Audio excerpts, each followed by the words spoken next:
call together our April 10th, 2025 Isle of Wight County Board of Supervisors meeting. Do I have a motion for approval of the agenda or any amendments to it? Mr. Chairman, I make a motion for the approval of the agenda as printed. Okay. No further discussion. Madam Clerk? Mr. Acree? Yes. Mr. Jefferson? Yes. Mr. DeStefano? Yes. Ms. Roundtree? Yes. Chairman Rosie? Yes, so moved. Okay. Mr. Rudolph Jefferson, you have... Yes, tonight we're going to have Mr. Donald Robertson come before us and lead us with the invocation and the pledge. Let us pray. Heavenly Father, we thank you for this day and for this opportunity to be here. We thank you for the blessings that you've bestowed upon us, and we ask now for your presence in our meeting. Lord, we ask that you would bless our board as they deliberate over the budget, that you would allow them to successfully navigate the challenges that come with decision-making. Lord, we ask that you continue to bless those in our community, those who serve us, our public safety officials, our dispatchers, those who serve us and preserve lives in our community. We also ask that you would continue to bless us, that we would watch out for one another, that we would look out for our brother, our sister, for those who are around us, that we might all be able to live in this land and take advantage of the benefits of it. For it's in your name we pray. Amen. Amen. Thank you. Please stand. Pledge allegiance to the flag of the United States of America and to the republic for which it stands, one nation, under God, indivisible, with liberty and justice for all. Randy, I believe you are up. Yes, sir. So we have one item of business we'd like to ask the board to consider is there's a resolution to designate the week of April 13th to the 19th as National Public Safety Telecommunicators Week. We didn't have this on the last agenda, and since tonight's meeting is before the week starts, we'd just like to ask the board to adopt that resolution. Okay, would you like to read it? Sure. So this is a resolution. This is whereas emergencies can occur at any time that require police, fire, or emergency medical services. And whereas an emergency occurs, the prompt response of police officers, firefighters, and paramedics is critical to the protection of life and preservation of property. And whereas the safety of our officers and firefighters is dependent upon the quality and accuracy of information obtained from citizens who telephone the Isle of Wight Emergency Communications Center. And whereas public safety telecommunicators are the first and most critical contact our citizens have with emergency services. And whereas public safety telecommunicators are the single vital link for our police officers and firefighters by monitoring their activities by radio, providing them information, and ensuring their safety. And whereas public safety telecommunicators of the Isle of Wight County Emergency Communications Center have contributed substantially to the apprehension of criminals, suppression of fires, and treatment of patients. And whereas each dispatcher has exhibited compassion, understanding, and professionalism during the performance of their job in the past year. Now therefore be it, and it is hereby resolved by the Board of Supervisors of the County of Isle of Wight, Virginia, for the week of April 13th through the 19th, 2025, be designated as National Public Safety Telecommunicators Week in honor of the men and women whose diligence and professionalism keep our county and citizens safe. Be it further resolved that the board urges all citizens to take note of this special week to give due honor to our county's public safety telecommunicators. Adopted this 17th day of April, today's 10th day of April, 2025. Thank you, Randy. Do we have any further comments by board members? We do have a retired volunteer firefighter, but we have some folks active that might want to comment. I think it makes total sense. It causes me to wonder what other professional groups we recognize, through resolution. I can't recall. I mean, I've only been on the board for a week, but do we celebrate EMS week? Yes, we do. Fire Prevention Week. We try, I think staff has tried real hard to reach out on particularly things of service, community service in their county, and I think we've done a pretty good job. Every now and then I think we miss maybe a few, but there's so many. Yeah, and the month of May is a little bit of a catch-all because we recognize all of our employees during the month of May with several events.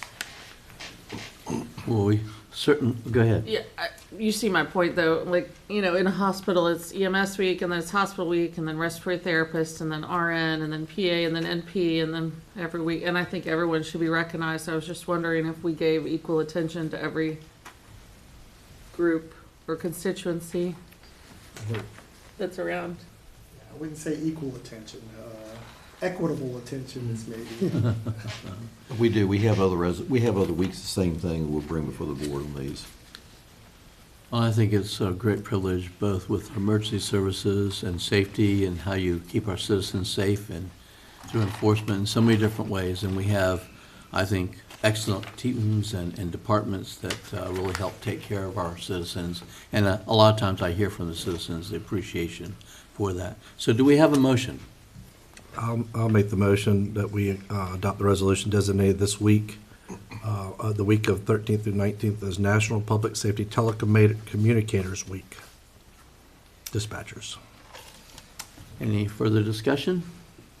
I'll just ask the clerk to get me a calendar of the weeks that are recognized for different classes of employee. Okay. Thank you. Madam Clerk? Mr. Akery? Yes. Mr. Jefferson? Yes. Mr. DeStefano? Yes. Ms. Roundtree? Yes. Chairman Rosie? Yes, so moved. Okay, Randy? Okay. The fun part.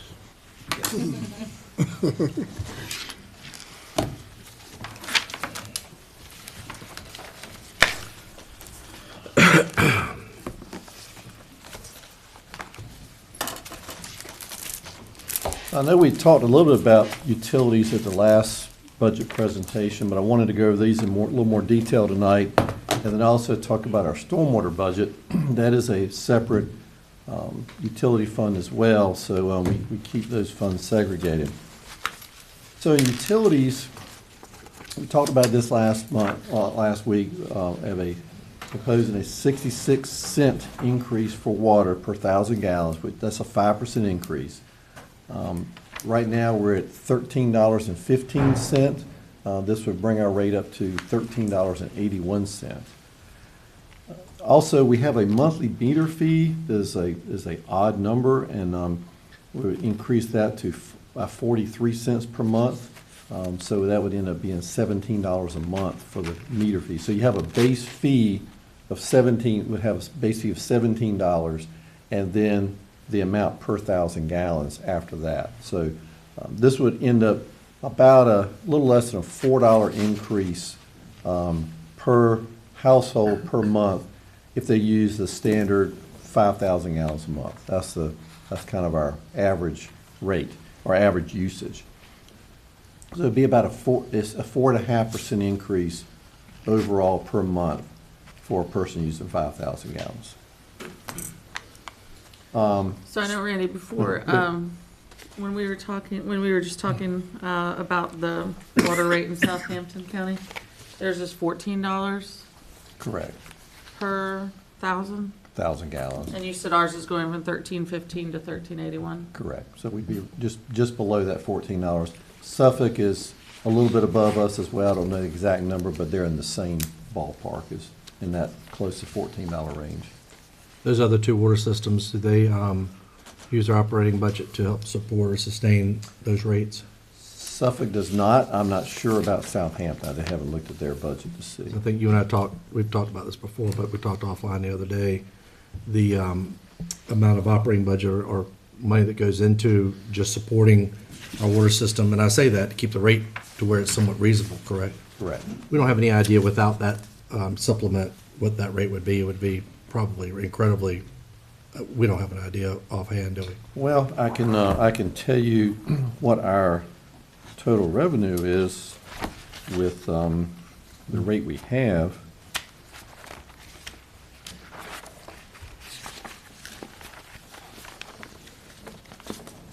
And the reason I bring that up, Randy, while you're looking, is we have people, of course, come from all over that move to our county, particularly a lot of the ones that are on our water system. And they're looking at these rates, and of course, they're listening to neighbors and all that, talking about it being increasing.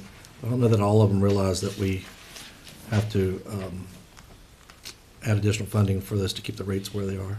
So right now, we budgeted 4.4 million from sale of water in our budget for the upcoming year. And the subsidy from the general fund is 4.3 million. So you would have to basically double the rate to generate, would not have a subsidy from the general fund. Right. Well, given that, it doesn't seem like too bad of a jump to bring the water rate up to something that matched And like Southampton. Correct, and we basically buy the vast majority of our water from the Western Tidewater Water Authority, which is basically Suffolk's water.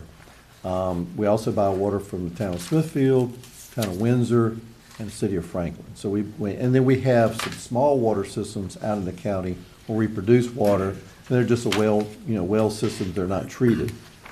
So we have a number of those small systems, but the bulk of our water comes from the 4 localities, and the vast majority of that comes from Suffolk. We also have, of course, the Norfolk water reservation fee, so that is a cost as well. But again, if we were to be completely free of the general fund, it would require doubling of the rates.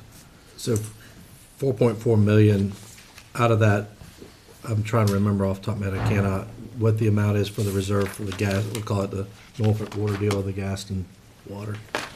So maybe it was 400,000 or somewhere in that range, or maybe I'm way off. So the Norfolk water contract this year would be 1.6 million. 1.6.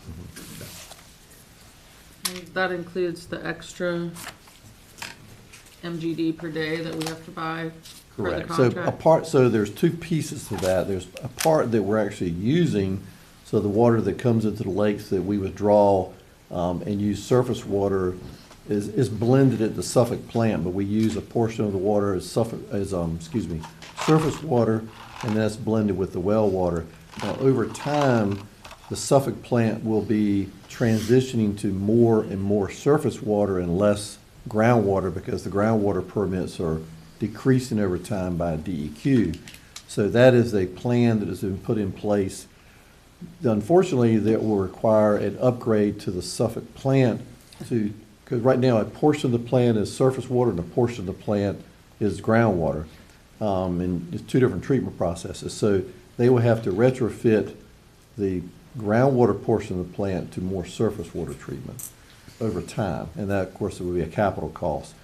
But right now, the Norfolk agreement basically is 1.6. So part of that is the reservation of water for the future, and part of it is water we're actually using. And Now- we used less last year than we had budgeted to use, as did Suffolk, right? Yes. We don't use the full amount because we're still relying on groundwater more. And right now, it's cheaper to treat the groundwater than to retrofit the plant to treat more surface water. So when we received our renewal permit a few years ago, we negotiated a longer ramp up as far as the use of the groundwater. We want to use the groundwater as long as we can so that we don't have to have the more expensive cost for the surface water treatment. We have a vast amount of surface water, so that's the good news. We have a lot of water in reserve that we have available, but it would take some more cost at the plant to treat that water. But at our last water board meeting, they said they've been budgeting for that replacement. Yes, yeah, they do. They have a long-term, Suffolk has a long-term plan for that. When, so obviously, all the meters that are out there are already attached to homes, if you will. If there's a vacant home where it changes hands, how do we track inactive meters? Or how do they, because I guess what happens, it seems, so maybe inactive, and then eventually we catch up to where it's occupied and people get larger water bills, et cetera. Do we know how many inactive meters we have out there? Because obviously, I'm guessing when they sit inactive, who pays the fee? Whoever owns the house, I guess, right? Yeah, so they would pay the base meter fee. Now, I'd have to double check with staff to make sure of that, but I think they charge the base meter fee as long as it's just turned, let's say it's turned off in between owners. Right. Someone's paying the base meter fee, they wouldn't be paying any usage fee because there's no water being used. But that base fee is charged. And then when the new person, let's say, buys a house or moves in, then they would come down and fill out their new meter application to put it in their name. And the meter would be locked off until such time as someone came in and filled out the paperwork. So the bottom line is this year, we are actually transferring less money to public utilities than we did last year. Correct. Now, we had a trend, we were down below $4 million a couple years ago. Last year, we had to bump that up because we had some large capital items we needed to address and repairs and maintenance. As we had gone, I know when I first came here, we were over $5 million in subsidy, and then we came down to a $3.5 million range, and then last year we had to bump it back up because we had some large expenses. But this year, with the rate increase, we're basically cutting the subsidy by $200,000. But we're also transferring $2 million from general fund balance for capital items in the utility fund, so. Right. So now is as good a time as any, I guess, to talk about, I know you're only halfway through the slide, but just to talk about scenario-based budget planning. So, we got a file for the proposed budget, and it was published to the internet, and we got a file April 1st.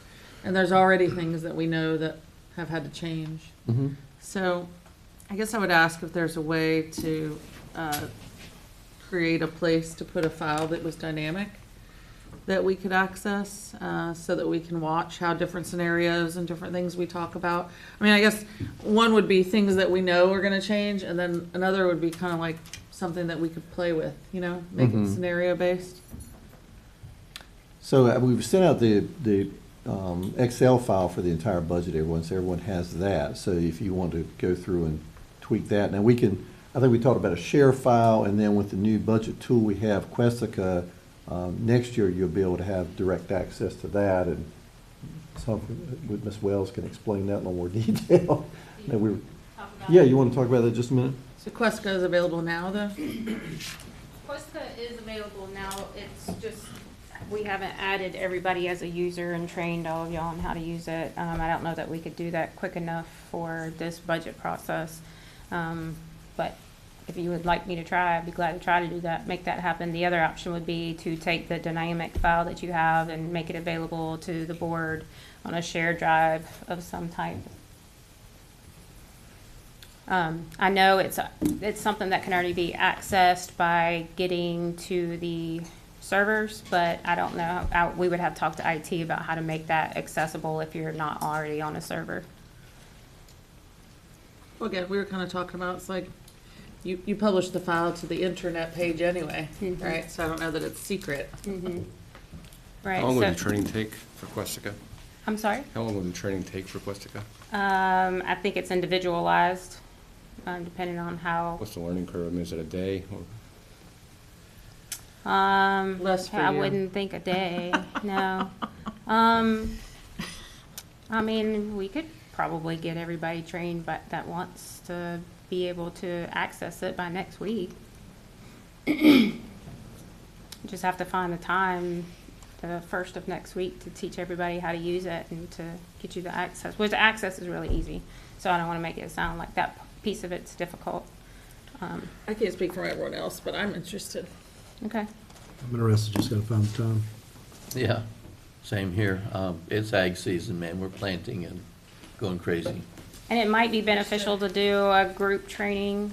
Well, then you have to publicize it, advertise and all that. So, yeah, maybe group training is not the idea. I'm sorry? 2 at a time. Yeah. Right. I'm interested as well.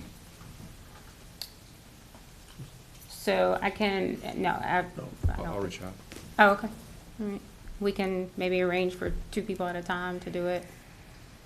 Mr. Jefferson, you want to learn how to do it? Just as well. Okay. All right. Well, Good. feel free to reach out to me by email, and we'll schedule a date next week, the time. Randy, you'll probably address a little bit later on, but that $2 million in capital funds, what is that going towards? Or you want to wait and?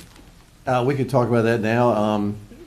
We have a long list of capital projects in utilities, from sewer and water, and when I think it was around $5.5 million is the long, the ultimate amount. we can't do all that in 1 year, so when Ms. Wendell and I had talked about it, that, you know, $2 million was probably the amount that could be done within a year's time, so that's how we picked that number. It was not by project, it was just an amount put in there to do as much as we could in this fiscal year. Is that including the VAC system and some of that you're talking about, or no? That's All of other the project? above, yes. And we also have an additional $1.5 million just in capital repairs. So some of that, essentially that's probably a total of $3.5 million. The $1.5 million in capital repairs would be for larger repairs, not necessarily replacement. So for example, you know, some of that might, some of the repair money might be used for the Windsor VAC system. So when we're repairing equipment, when we're replacing, let's say, pump stations, that would come under the capital amount. Okay. That prioritized list, is that, how is it prioritized? Is that based on dollar amount, or is that based on risk? That wasn't a priority list. It was just a list of all the projects that need to be done over time. And not, like I say, not all of them have to be done this year. It's a matter of trying to assess which ones we can reasonably do and which ones are the highest need. And sometimes that changes. So as we're finding more information, for example, the Windsor VAC system jumped to the top of the list because that was immediate repairs that had to be done. But to agree with your point, I think it'd be great if there was at least a sense of a priority in terms of these are the things with the $3.5 million we really would like to go after. Yeah, that's That kind would- of how I was approaching it as well. Okay, the ones that are getting done, understand the reason why they're getting done. The ones that are not, what risk does that introduce, and the impact that's potential based on that? We can prioritize the ones that we know about, and some are longer term things that, you know, we need to do, but they don't have an immediate priority. So yes, we can create that document for And you. you're referring back to the Word summary that you sent us? Yes. Probably, yeah. That was a real good summary, by the way. Yeah, he had come and presented at a meeting when we were in the other building, I remember.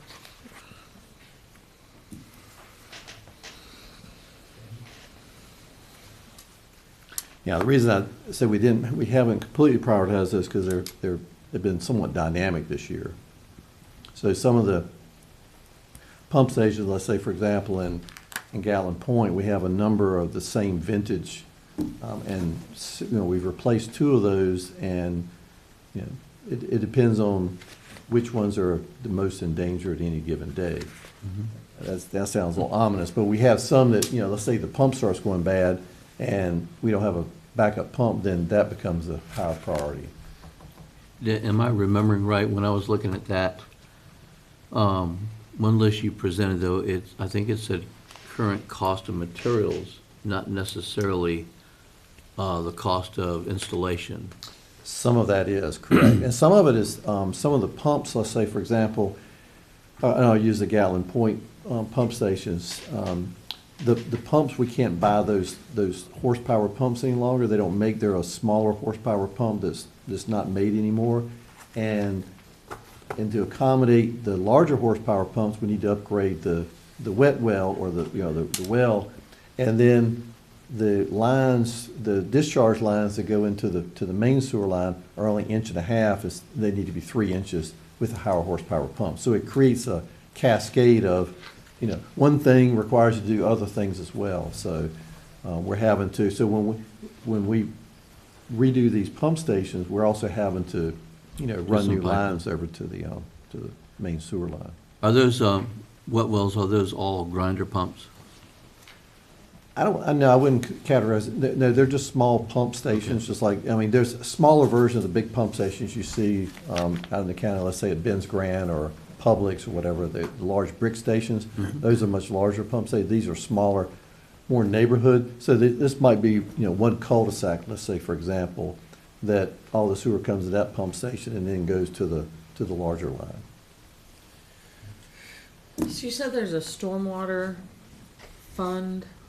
Yes, I'll get to that. That's the next one. So talk about sewer just a minute. So sewer, right now, our rate is $7 per thousand. We're proposing to increase that by $2 per month to $9 per thousand. And that would,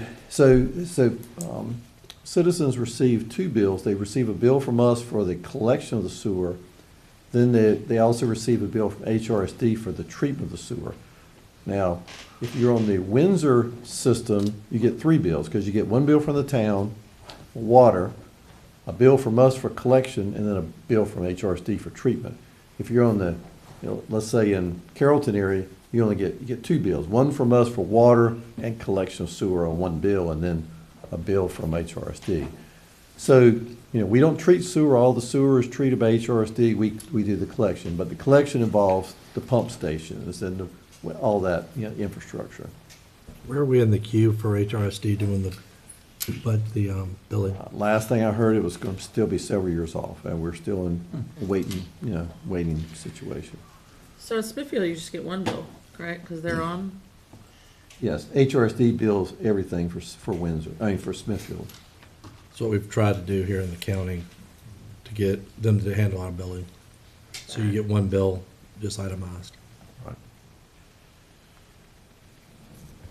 Now, there's also a proposed increase in the water and sewer connection fees for both water and sewer. Currently, sewer, if you're building a new house, it's $4,000 for sewer, $4,500 for water.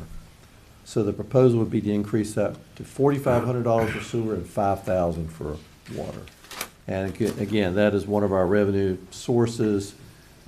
This year, I think someone had asked me about this, we've estimated 100 homes. And when I say 100 homes, it's 100 homes on the water and sewer system. So not all the homes built in the county are on our sewer or water system. A large number built in Smithfield, some are in Windsor, some are just out throughout the county. So that, when you see 100 homes, it's not the total number of homes being built in the county.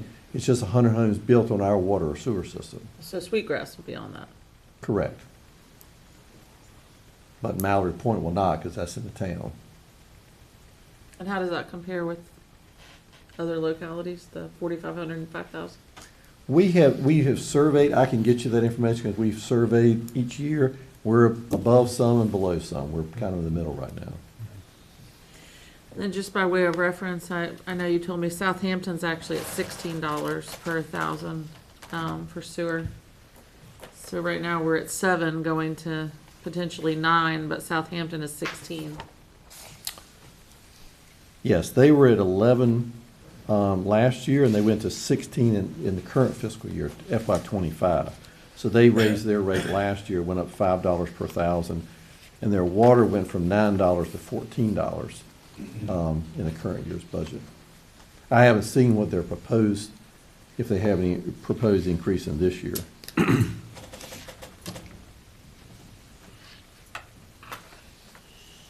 I know initially, the first year I was here, there was a long-term, I think it was a consultant had done a rate study, and it recommended 9% increases for several years out, and we tried to cut those back to 5% increases. So we've been trying to stay at 5% to make water, water and sewer rates more affordable.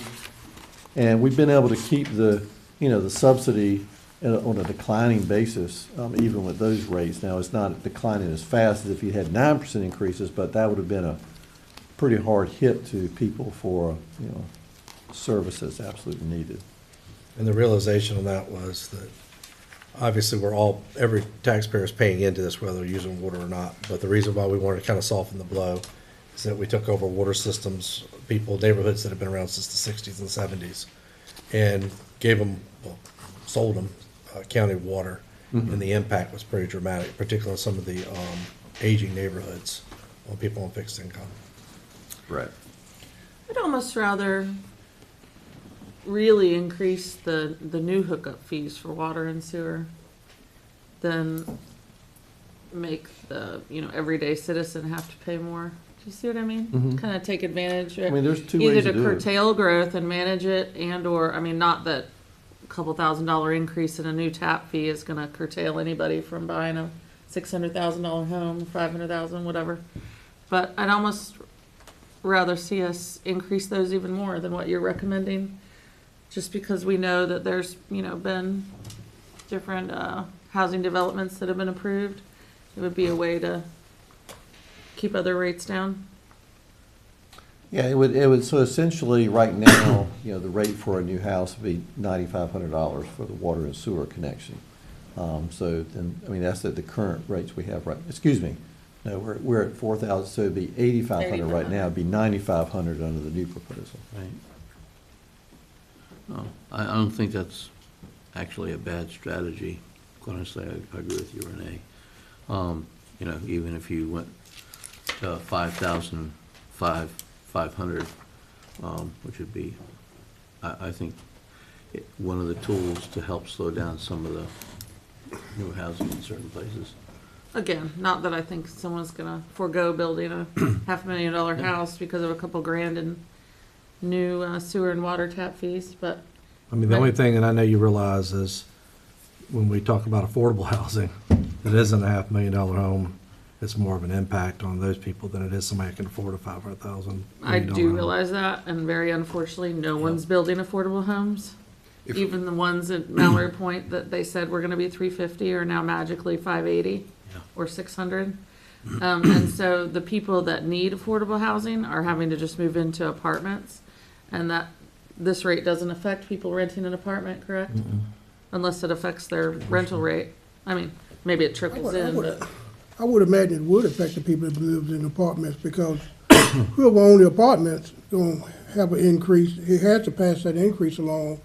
Well, the This is apartments no have a exception. master meter, so they have a large commercial meter, so they're not charged that meter fee per apartment. They're charged a large master meter fee. Now, for example, in Ben's Grant, they had a proffer agreement in place, so they were paying $1,600 per unit for water and sewer tap fees and $1,600 in a proffer fee. So basically $3,200 per unit. And that was done years ago when that project was first approved. But that was for an apartment, not necessarily for a condo or anything like that. Which is less than the house fee. Correct. You're saying that's right. 8,500 for the Because apartment. they get one master meter, which the master meters are a lot more expensive. So some of our communities, if you will, that have the master meter that feeds the entire community. We realized this not too long ago when we replaced all the water meters. People's rates went up because they were more efficient. The older ones had slowed down, et cetera. How do we address those older commercial meters? Is that built into their fee that it gets upgraded, or maintenance to where we make sure it's, I mean, because one meter on a house is one thing, a meter on a whole neighborhood is another. Are we capturing, or are you confident that those meters? Well, I could check with Public Utilities, see how often we change this. I know a lot of times with the larger meters, there a split meter, that it gets the large water volume and then the smaller water volume, so it's a compound meter, not a split meter, compound meter. But I can certainly check to see how often we change those out. I mean, it could be some, I mean, when we're talking about trying to find some revenue, I mean, if people are using it, then they should be paying for what they're using. Anyway. In the event that, you know, we came to an agreement with what affordable housing is in the county, is there flexibility with the connection fee to subsidize it or reduce it for a developer who is building some portion of that was affordable? Probably a Bobby question. I'd have to do some checking, but I believe they, just like Ben's Grant, proffered what they were going to do with their tap fees and whatnot, because as part of the negotiations, there could be an agreement that. So the approval process, could be something that is entertained? Yes. So I think I'm interested in the tap fee, but also concerned about the affordable housing. If there's a way to offset that and still maintain an affordable, I think that'd be a real win. On these new connection fees, is that the same for, I'll call them legacy homes or areas where they've, the water and sewer is now available to them, but they've been here for quite some time, they haven't had to hook up, but maybe due to failure or not being able to get approval for their current septic systems, would they be subject to the same connection fee?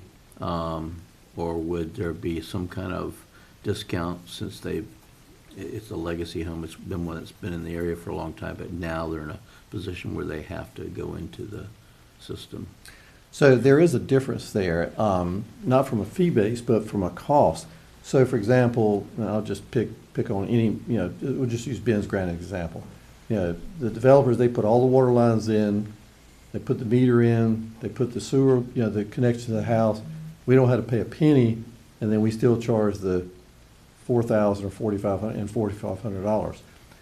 If you have let's say an infill lot, and we've had a couple of these cases along Route 10, where the sewer line's deep, we have to hire a contractor to dig down and make that connection to the sewer line. So we're actually charging the developer the cost of making the connection, because in other cases, the developer does everything. They put everything in. So in that case, they have to make the connection plus they pay the fee. Yeah. I do believe that when we ran water, one of the lines that was run, we had a program where if. Have a grace period where you get in Grace period, if the cheap. people that had not had a water line in front of them before turned off their wells and connected, that we allowed them to, I think the tap fee remained the same, we allowed them to pay it over time. Yes, if the water line goes in front of their house and they have not had access to water, we allow them to make that cost. I don't think we had hardly any people that took advantage of that, but there is a program for that. But there was no reduced fee. Okay. And I misspoke a while ago. I thought about it afterwards. So the tap fees for water and sewer combined for the Ben's Grant Apartments was $6,666 per unit, plus another $6,666 of proffer. So it's over $13,000 per unit for the Ben's, because the amount was 1.6 million for the proffer and 1.6 million for the water and sewer tap fees. That's what's going to help build the water tank behind the riverside. So I had the wrong digit in place for the instead of 1,600, 6,600. Good catch.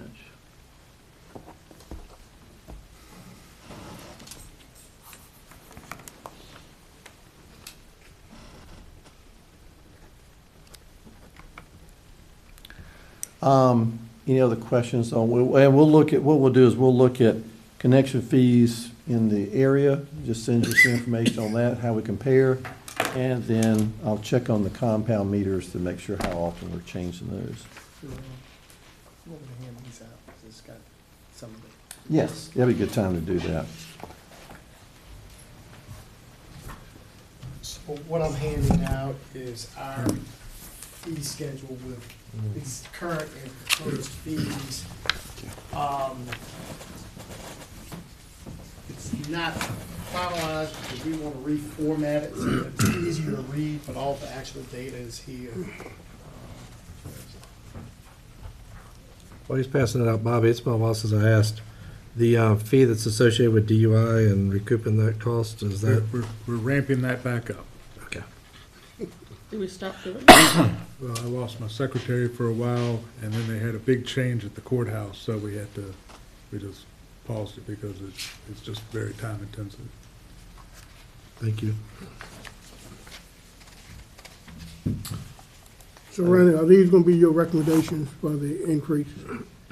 That is the current recommendation, but we'll go back and look at the connection fees. Okay. Okay, so stormwater fund. This is another utility fund that, is a self-supporting. Now, this one does not have any subsidy from the general fund. This is completely self-supporting. Several years ago, the board, we reduced, Tom, you know what the rate was at that time before we reduced it to 54? 60-some? Harold, do you remember? 175, but it was, I think it was like. Yeah, 72. Okay. Yeah, $72. $72 per, an ERU is equivalent residential unit, so that would be your typical house lot. So ERU is equivalent residential unit. So a house currently is charged $54 a year, which is equivalent of $4.50 per month.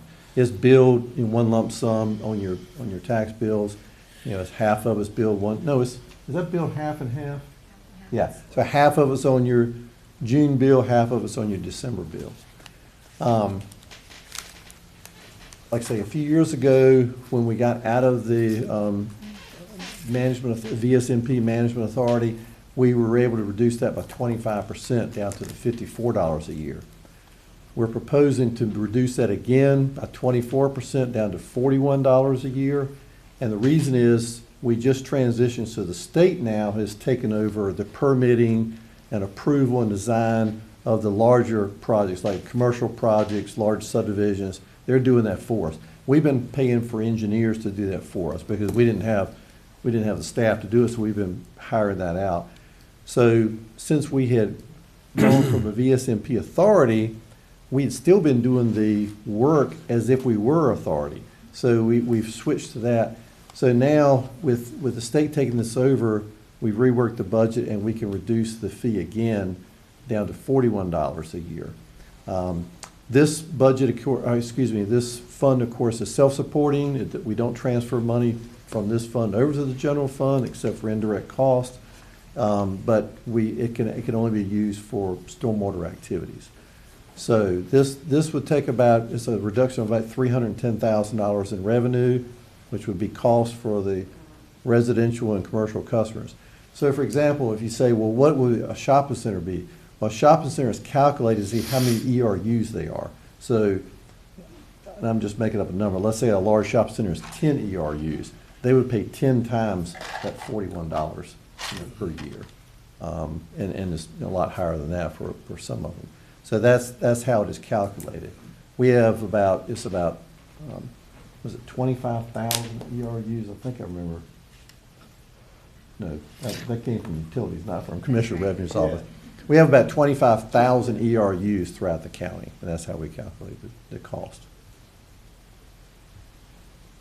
What amount of time savings does it represent to have the state doing this now? Well, it was not a time saving, it was the cost of designing it and reviewing it and then permitting it. So the state now is permitting this. From a time standpoint, I think we haven't seen any issues from that standpoint. I mean, it's still getting the same service. Now, we are still responsible for the small projects of 2,500 square feet or less for a single-family residence. We still do those. We also do the erosion sedimentation control. Then we have some legacy projects we have to still follow up on. So we still have work involved in stormwater, but for the larger projects, the state would be permitting and approving those and doing the inspections for them as well.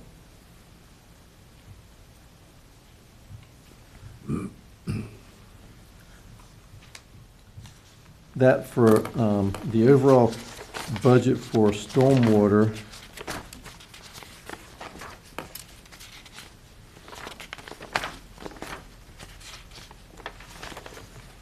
The overall stormwater budget is 1.1 million. So this will reduce the total fees from 1.3 million down to 995,000. Yeah, whenever that next slide shows Oh, there we go. That shows how the revenue was calculated for fiscal year 25 at the $54. And of course, every time a house is built, that creates one more ERU. So it was 1.3, and this year would be 995, and that's based on the same 97% collection rate.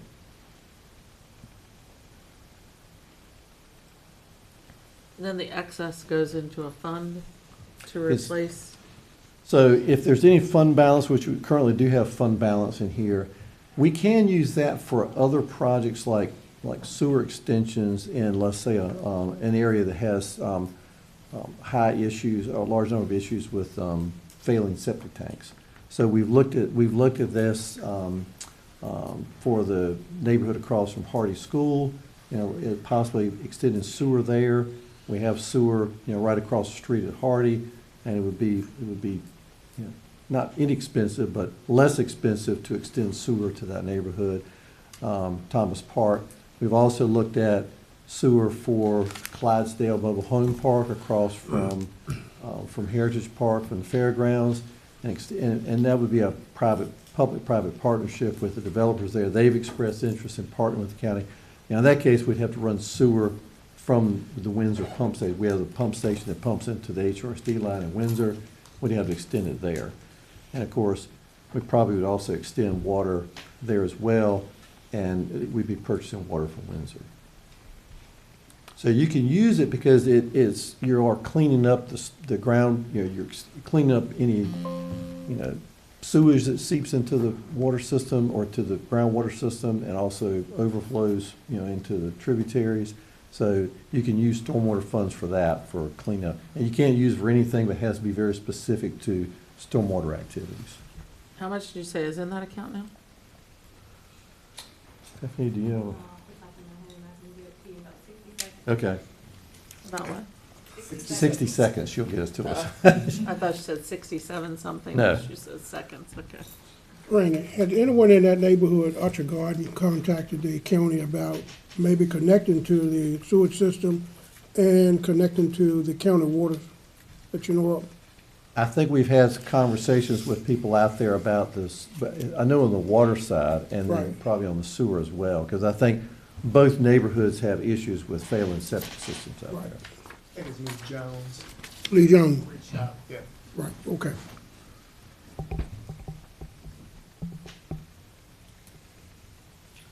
Any questions on the stormwater or? Regarding these fees, the things that are highlighted in yellow and then deleted or lined through, what does that mean? Those are changes. So, in some instances, fees are deleted. In some instances, the name might have changed. But if you see a yellow highlighted area, that just simply reflects some change in that particular fee. So we are proposing to decrease the concealed carry permit? Yes, the sheriff has recommended a decrease in that fee from $35 to $25. Which would make the total 75 instead of 85? No, it's 50, Yeah. right, the total's 50 right now, make it Total's 40. 50. Yeah. And that's for 5 years, so. And then the summer camp fees? Yeah, those are fees essentially set up to cover the cost of the camp. So some of those fees are being adjusted based on the anticipated cost of those camps. They're just all lined through.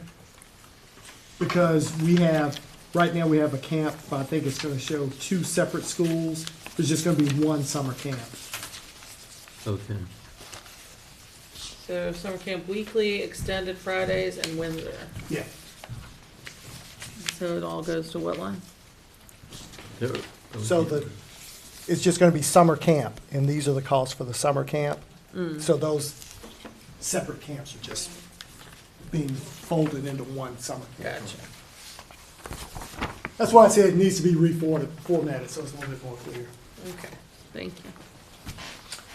Stephanie just said we have about 4.8 million in fund balance there in the stormwater So fund. if I was reading the report on stormwater projects that are upcoming, that's more than enough to cover all that, because it was only a couple $100,000 that he needs for those projects. Yeah, we budget, so the SLAP, there's a program from the state called SLAF, and it's Stormwater Local Assistance Fund, I believe is the acronym, the definition acronym.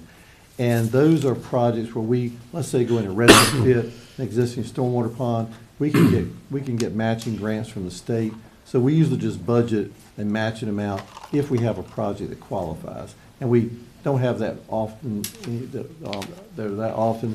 but the stormwater fund balance, we had proposed to use that as matching funds. And we've applied for grants for Thomas Park and for the Clydesdale Mobile Home Park to try to get HUD grants or congressionally directed grants to help cover the cost of those, and then use the stormwater fund balance as the matching amount for those. But did I read that right? The note from, that we got earlier today was a couple $100,000 in proposed stormwater projects? Correct. And so you would put that in the budget and just have an associated line item that come out of the Stormwater account? budget, correct. It come out of the stormwater capital budget. I think we budget that every year. We just budget one SLAF grant every year of $250,000, just in case we have one that comes up and There's an application process for that. And we're pretty successful with that, you said? Yes, we have been in the past. Yeah.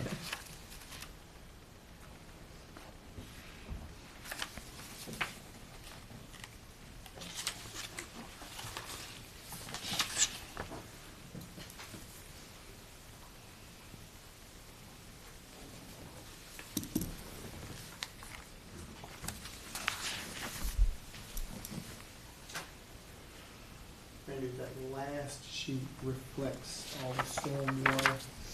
That's gotta be totally reformatted Okay, to reflect the changes for the state. disturbed areas and all. Yeah, Okay. the last sheet reflects those fees. Okay.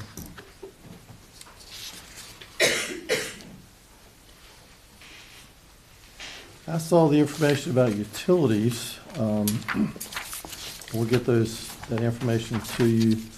Are there other items you'd like to review tonight?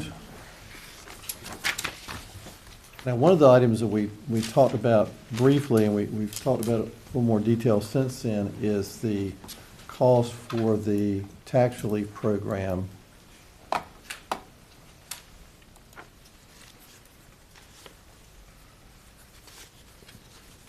So this slide we talked about some, and I want to focus on this number right here, this column right here. That is the current fiscal year we're in. That's the actual amount that we have, had in tax relief through March 31. So we still have 3 months left to go. We were talking before the meeting today that, it's becoming increasingly hard to calculate this. So in the current year, for FY '25, we estimated $2.5 million for the whole year for veterans and elderly and disabled, the two programs combined. We're bumping up against $3 million already, and we still have 3 months left to go. When I originally did the budget, we had estimated $3.1 million for next year, but the amount for FY '25 is accelerated. So I stated the last meeting, that we probably need to bump that up to $3.6 million. We haven't done that yet, but if we have any additional revenue or cuts that are made in one area, we probably need to add $500,000 to this particular area just to cover ourselves. Now, I had a question earlier of, if you look at the budget, it doesn't show that anything's spent out of that, and it's not. It's an offset for the revenues. So instead of budgeting the expense, we could just as easily reduce the revenue by our estimated revenue from taxes by that amount, but then that doesn't really show what it is. So this just gives more transparency about what the cost is, rather than just budgeting less revenue. We actually show the expense, and then budget for the revenue side for taxes as if we were going to collect it. So, for example, if our taxes, we're $3 million less than budget, we have that $3 million on the expense side to offset it. Okay. I mean, it looks to me like you might hit the 3.4 just in the months left in the year. But you're estimating and you really don't know. But, I mean, I'm looking at the pace and what's left. I mean, we're definitely going to top And out much higher. That was a conversation we had before the meeting was, how do we, is this a linear progression, or is this a guesstimate, or exponential increase? Yeah. So that is the one thing that's been so hard to hit on these estimates. I think you said we have, 12 pending right now, or? There's 11 pending right now. And 2 more came in today. And Correct. so, and the median, just to give you an example, if the median house in the county is about 458,000, I think, is that accurate? For veterans. For the veterans, 458,000. So that's $3,300 in taxes for one house. And then if you go back, if we have to pay back, then however many years that is. So it's each house, just imagine $3,300. Yeah, I think if I could just add to that, met and learned a few more statistics about this program this afternoon from Mr. Gwaltney and Ms. Doggett. When we first were looking at the veterans tax exemption, we were estimating 41 exempted veterans, and now we're at 750, with 11 more on their desk. So they're right; they have 11 to process. Last week when we met, they had 13. They've processed some, but more have come in. So it's kind of like, they're always there. with 10% of those total exemptions living in Ben's grant. So, when Megan looks at the applications out of 7 people, all but one of them is just moving to the county. So, maybe one of them has lived here already, building a new house, et cetera, but then there's people that are coming from Suffolk and Virginia Beach and other places that are gonna carry their exemption with them, and now it's our problem, And that represented last year 4.5% of our real estate tax base, and we're budgeting that, or now it's 5.1% of our real estate tax base. So if you look at this number, that we're saying we're gonna increase, even though we're growing and everything, we're gonna increase real estate property tax by $3.3 million this year. Well, we're writing off that much. Yeah. Or more in the, tax exemptions. So it really is going up. If you look at, just these numbers, it's astounding. And I think, we wanted to look and see, well, is it really gonna go up that much? But I can't find where it won't, so.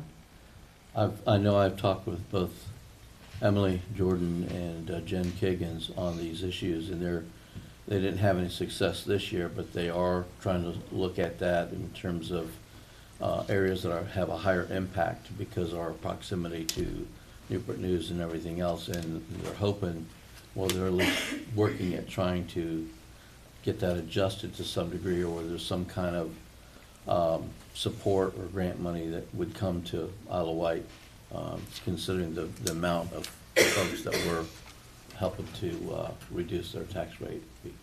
And we know we're on that right now, but they are looking into it and asking the right questions.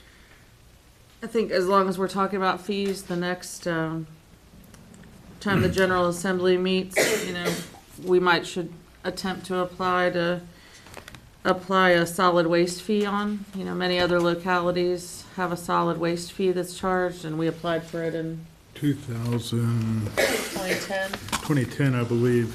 So we applied to do it. It has to be accepted by the General Assembly, and we applied in 2010 along with Southampton. We were both denied, and then in 2012 they came back and they applied and they were successful, and we never did. Prince Edward applied in 2023 and was denied. Oh, they were That was denied in the last that I saw. Yeah, so It's much like that school sales tax. we take that as it comes, but if you're looking for ways that you're going to keep the lights on, I don't think you leave any rock unturned, especially if we're going to have to give such a large amount back for tax exemptions. Also, just considering fees, the M&T charge.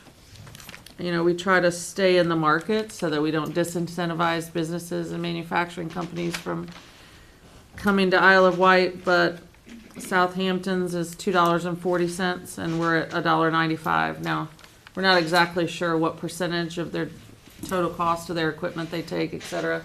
It could be a lot closer of a number, but it's all things I think we have to look at. We also have the ability to look at increasing water and sewer fees more than what Randy has budgeted, and all these things I know come with consequences and sometimes unintended consequences, but again, just to get it all on the table for discussion. I don't know what other time we're gonna have to discuss these things other than if we just start to kick it around when we're together.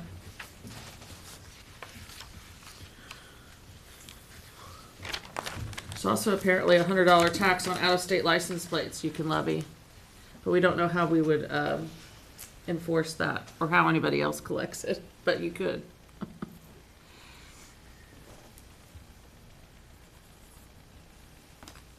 I know when we talk about fees, of course, like you said, we're trying to figure out a way to pay for, keep the lights on. At the same time, the idea is that we don't do a large tax increase or continue to do the tax increase and add the fees. The idea there is that it helps take away from the increases that we have to do on taxes just to, as you said, keep the lights on. I mean, this program alone, just the increase from last year and this year is nearly a cent on our tax rate. Correct, Randy? Oh, yeah, more, yeah. Well, if you look back at the FY '23, it's more than doubled, you know, $2 million increase over a 3-year period. So, and there's just really no end in sight. But there's just no way to predict what it will be. And when you've got essentially a bedroom community, which is what we've been historically, it hits us the hardest too, because we don't have the diversified tax base that a lot of other places may have. I think we still have 80% of our tax base is residential. Does that sound right? Yeah.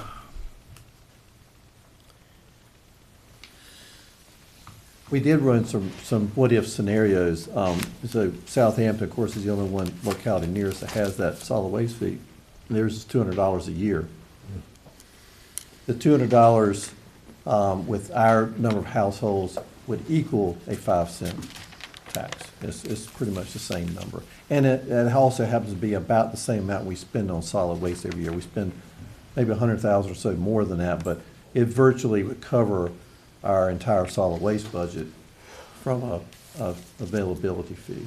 So we could do that, but you can't do it till next year. Right. Because General Assembly has to approve it, so. Even that $200, which, you know, I know Supervisor Eric, you're sensitive to fees, as am I, but that's not even anything that's available to us this year, the stormwater fee. But I mean, now's the time, because we're gonna have a public hearing, and hopefully people are paying attention, and maybe they've got some better ideas than even this. We can use fees in lieu of continue to increase tax rates, but use it very responsibly. I mean, that's why we ask our constituents to come to our public hearings and reach out to us and email, et cetera. I will note that the Southampton solid waste fee exempts disabled veterans, the elderly, and the disabled that qualify. Just like they exempt the same people that are required to be exempt under the real estate tax. And the exemption's left up to the locality, or is that by state? That is left up to the localities on that one, but they opted for that, as well as, I forgot one of the other communities that I looked at that had the fee. I think there's 10 communities on the list that can collect the fee. Not all of them are imposing that fee right now. They took it away. I don't know if it's public perception or whatever, but there's 10 on the list right now. So you could exempt the elderly without exempting the veterans? Correct. It's in the authorizing statute has what you're allowed to do, and they put the veterans in a different line than the elderly. I love the idea of exempting the elderly, but at the same time, we put more pressure or burden on the younger generation because they have to live too. And we're talking a tax increase or fee or whatever, somebody has to pay it. I guess the idea was, in lieu of a tax increase, or you can't do it this year, but in lieu of a tax increase, or maybe a tax decrease, if you're able to levy fees to lower the tax rate, then to your point, it may make it more affordable for younger people. I think Particularly if they're gonna own a home as opposed to renting. I mean, somebody that's renting, I'm assuming, would have to pay the disposal fee, whereas they would share in the cost of that service. Sure, it's passed along through the rent, right? Yeah. I mean, Most everything is some way or the other, but my point is, we're trying to look after the people that have homeowners and are bearing the burden of the taxes in the county. yeah, and the issue is to try to find a good balance. If we have this unfunded mandate of the ever-growing, ski slope, not the right way, right? Of the veterans' real estate tax exemptions, and Randy's saying a $200 fee would equal about what, a tax increase would equal, then maybe we're able to collect that from more people. And again, in lieu of a tax increase. But again, all that's next year. It's nothing we can even talk about for this year. But I did want to tell you that it's just kind of ruminating as an idea, along with, where are other fees that we could increase, vice increasing the real estate tax rate so much, because we're not able to collect a lot of that anyway. 5.1% of that we're not able to collect. And really, when we look at our predicament today, some of that is self-inflicted because we created that monster with the reduction in the tax rate. Oh, after the reassessment? Right. No, I wouldn't say monster. Maybe not monster, but The I'm consensus saying- if the county didn't need the money, then we shouldn't take it from the citizens and just Right. stick it in the bank or find a way to spend it. I think the board agreed that we didn't need the money through the assessment, not all of it, so we returned it back to our citizens. Yeah, but here we are 1 year later. That's just See part where we of, are. to me, that's the responsible thing to do. You have to deal with the tax increases when you have them, Well, but we when have you to can have another reduce them, tax you'd increase. reduce them. That's why we're even talking about the fees. It's not like think that's a great idea and that's the end all, but it's something to throw out there, again, to get our constituents talking, to say things like maybe, if I only live in a $100,000 home, $200 in a fee for my garbage is a whole lot more impact on me than say somebody lives in a $700,000 home. And that probably is what we're gonna hear, but that's okay. At least everybody's out there thinking about different options. Randy, tell them the part about where that break-even point is. So the break-even point is $400,000 home. So a $400,000 home, $200 fee would be the same as 5 cent tax.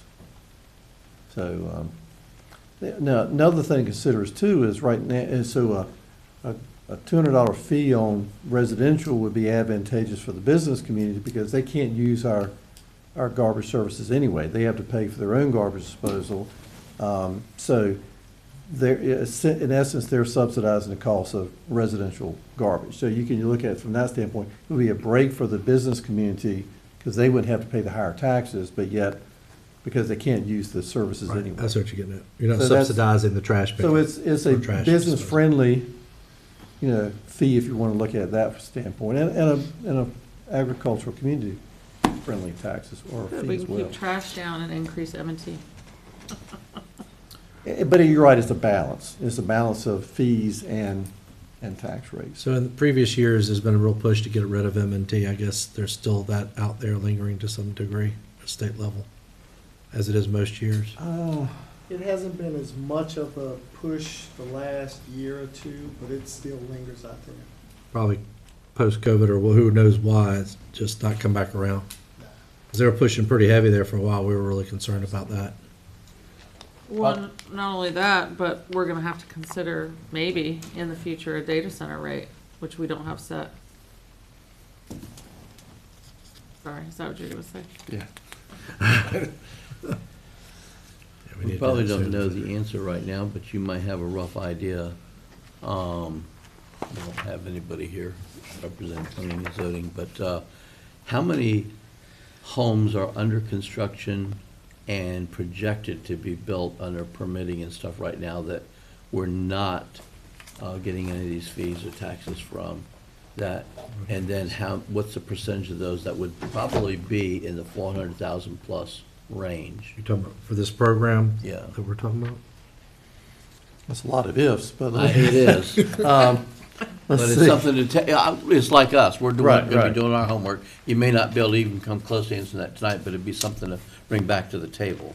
So I'll just read from Gerald's revenue forecast.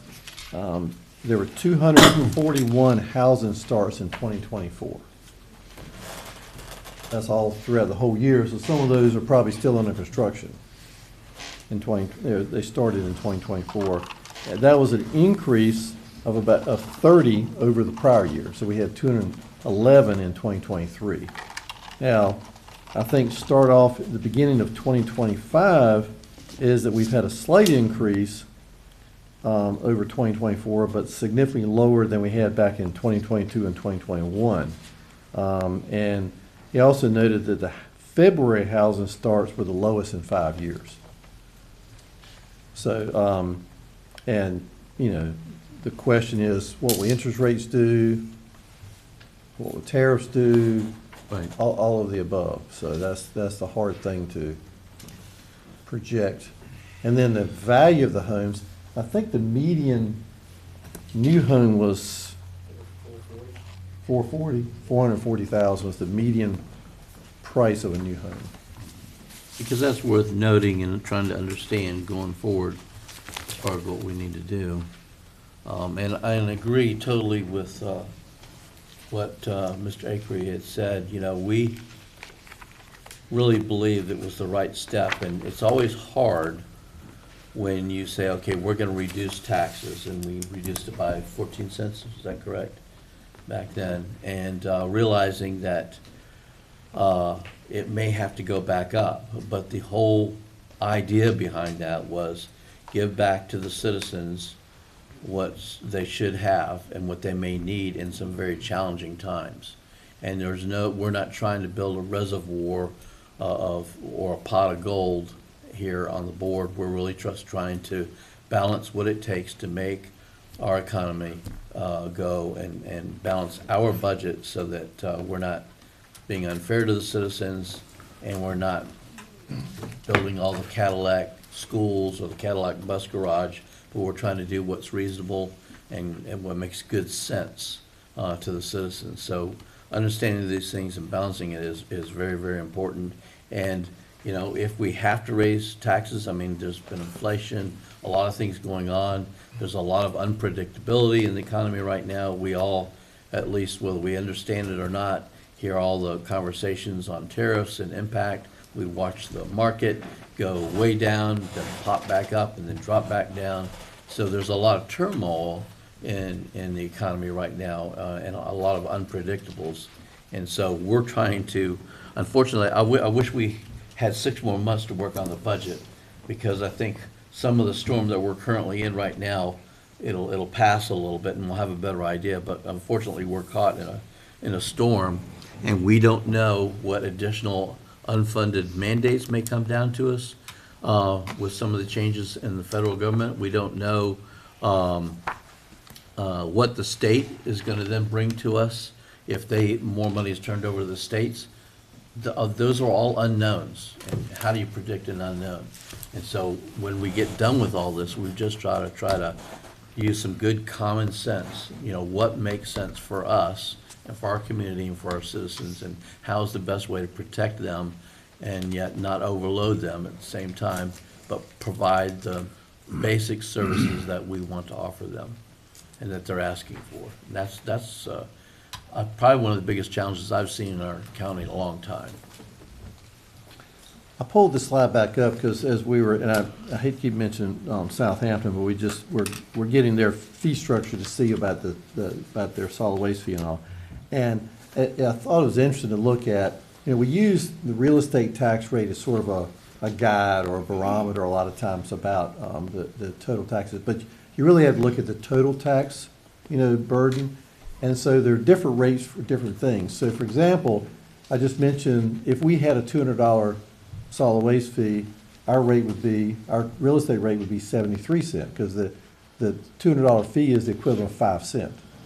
So if you take our tax rate from 78, the proposed rate down to 73, we have a $4.50 personal property rate. Southampton has a $5 personal property rate. So their personal property rate is 10% higher than ours is. That would generate another, let me tell you real quick. So our personal property, right now, we take in 14.7 million. So if you take another 10% of that, we'd add another $1.5 million in taxes from a higher personal property tax rate. We don't tax agricultural equipment. Southampton taxes agricultural equipment. And that is the rate of $1.90 per hundred. So there are other things that, you know, differences in communities. It's not just the real estate rate. If we had those fees in place or those taxes, we would be equivalent to a 71-cent rate. I bet Southampton doesn't write off 5.1% of their real estate tax rate for veterans either. No, there's, And we don't know what their 26 rate is, so you're comparing their 25 rate with our proposed 26 rate in this chart. Southampton is at 1.45% of their tax. So they lose 226,000. Ours is, 3.6 million. Right. So anyway, just neighboring communities, is, you know, the real estate rate doesn't always tell you the whole picture, because you got to look at the whole, Right. you know, all of the taxes combined and fees combined. I know that after the meeting, we looked at the 78, which is equal to York County 78, and our discussion was the earlier program, which York County is, I think, 5th in the state on that program for its number of participants. But our water contribution, or our the money that we have to put towards our water separates us on that, you know what I mean? To where, so if we were gonna try to compete, that's a fund or a revenue that we don't realize. Yeah, what, York County is just behind us. We were at 4.5, 4.5, they were at 4.3% for the tax relief, so they're virtually identical to us.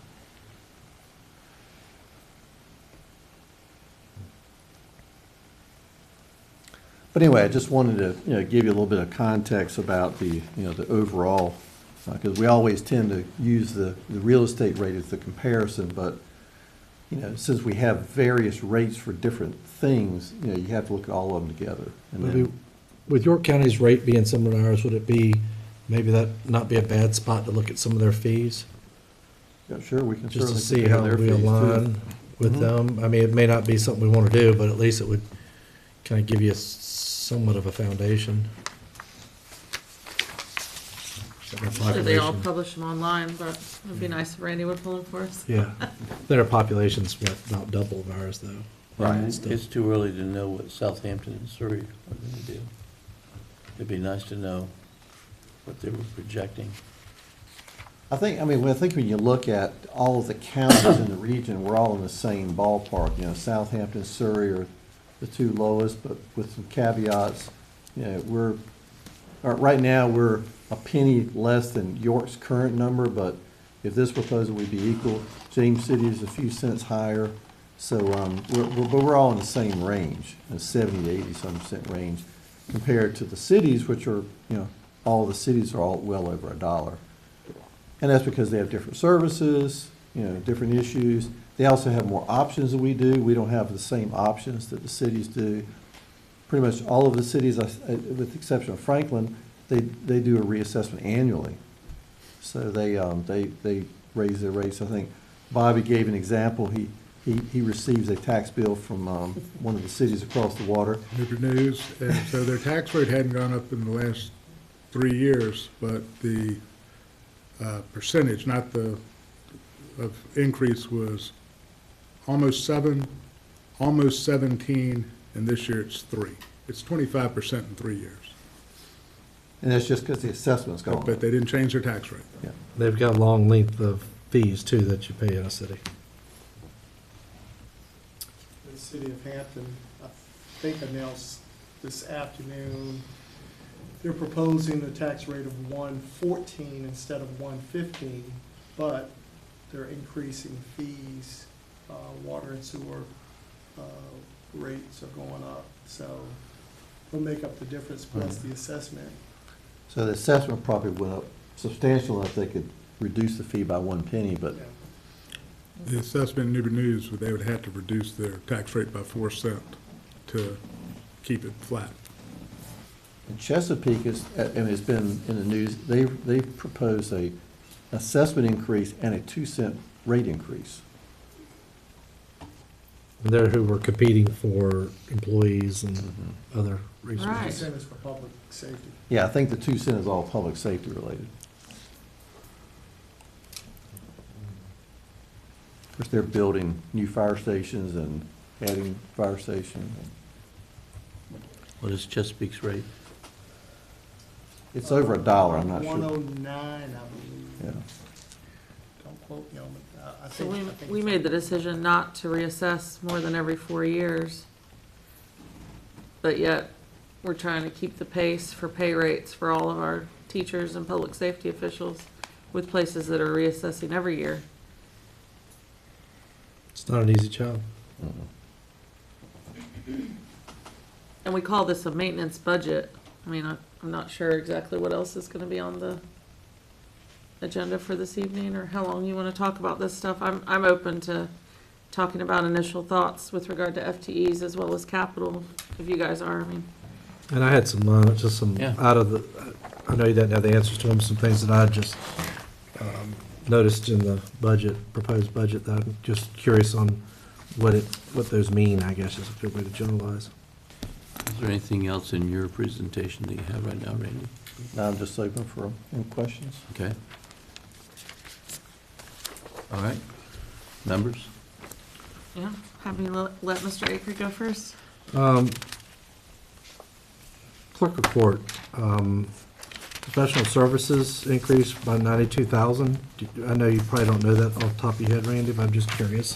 That is a one-time cost for scanning back records. I think For you mentioned sealing- that Yeah, for before. sealing court records. We had a discussion on that, I apologize. Didn't come to mind. I think I know what this is, but it was a relatively decent increase in the sheriff's department. It was maintenance services, and I'm assuming they're contracts, service contracts and things of that nature. So budget code's 533-200. I think they asked for 83, the previous year was 44. Just curious. Got people in the back, Randy, if you need help. Looks like they're anxious. They walk it up here? Okay. They'll bail you out. I was getting to there. Come on up, Tommy. This is a perfect opportunity for you to show how hard y'all work on this stuff. Mr. Akery, there was an increase in our maintenance contracts this year. We added in this fiscal year some computer software that allows us to better track our, with some extra funds that we had, to track our certifications, training. It's basically a personnel management software that we added that helps us to do that. We also asked for an increase and there was a big increase of $10,000 in there. We get hundreds of FOIA requests over the course of a year. And so we have one person in our office that has to track those FOIAs, and currently he is doing all of that by hand. And so we've asked for a $10,000 increase in our maintenance service contracts for software that would allow him to track, making sure that we're meeting those timelines, because all those FOIA requests, they are time sensitive. So that was the, Are they sensitive to law enforcement, or are they just general FOIA requests? they are, Do you know what I'm getting at? I mean, some places have FOIA officers. Don't don't mean have that. police officers. No, we don't. I'm just, but are these specific to, in other words, if we had a county FOIA officer, and I'm not trying to get another FTE here, they might not be able to handle these type of they things. would not be able to handle this, because there are certain things that the Code of Virginia, because we're dealing with investigative matters and other criminal matters, the Code of Virginia allows us to redact, not send, not have to comply with a FOIA. And again, the current deputy that's doing that has to do all that manually. One of the other things that we asked to continue that we put in place this year was some extra funds. You'll see it listed here as PACE, P-A-C-E. Up until this year, we were doing our schedule the old-fashioned way. We would write it on a piece of paper, post it on the bulletin board, and that was the schedule for the week. And every time there was a schedule change, somebody called out sick, somebody was given vacation, that all had to be changed. And so we went to a software system that allows us, the over 70 employees of the sheriff's office and animal control, to be able to electronically do that schedule, maintain the schedule, and do it on an app-based type device, so they get it on their phones and all that's electronically Helps you managed. with overtime, people scheduling overtime, 100%, I'm yes, familiar sir. with that. Is there any aspect of this that in the future that we could, and again, I know sometimes maybe it's agency specific and you can't, but share services with either one of the police departments? That would be something to look into. A lot of these, what we have found out is these subscription services are based on the number of users you have in there. So we're paying based on up to typically 75 or 80 users. So if we were to add Smithfield or Windsor, that's going to add additional users on the system, and that'll increase the cost. And I guess the idea there, not to get into weeds, and I'm starting to apologize. That's fine. Is that if it makes it better for their organization and they're paying their part, some of these staffing, and I don't know specifically the one you're speaking of, but some of these staffing programs would help also with fire and rescue potentially. But anyway, you answered my question on, so that's what the line item, substantial increase in that line item is all Yes, sir. about. Right, Yes, sir. You must have organized. Now, I will have to say that I did not recommend all of the funding, what was requested there, so that No, is, you didn't, Randy. You cut it by 10 Well, grand. which is basically the FOIA thing. Yeah. Poor thing. So just for comparison, Don and Bobby are the county FOIA officers, so they're the ones who typically get all the non-law enforcement projects on FOIA. And they do have a tremendous number. And by way of example, when he talks about what it involves, while I was out of the office, I had to review over 6,000 emails to determine whether or not attorney-client privilege applied. I mean, at some point in time, as much as we can as an organization, or even in conjunction with our towns, share services on stuff like that, I think it makes it better for everybody involved. Captain Potter also, I don't know if he touched on the equipment. What is this line item? It says equipment mock, M-A-C-H. I apologize for not. Equipment machinery. Is that what it is? Okay. Is that like for patrol vehicles, that kind of thing, Captain? It's under the sheriff's department too, I apologize. It's a $21,000. Well, they had asked for 50, I see what you did, Randy, don't want to take credit from you, but they had originally went from 18 to 53. And I guess eventually, if it's a need this year, it's gonna be eventually a need, and so, just curious what that line item was. Yeah, the recommended amount was $21,240, which I think was an existing amount for one of your programs. Equipment, machinery. I don't have that detail here with me right now. It's probably more than, Yeah, I have to look at the spreadsheet and see what you're. that's okay, you don't need it this evening, if y'all can just, Get back into the answer to that. just more than curiosity.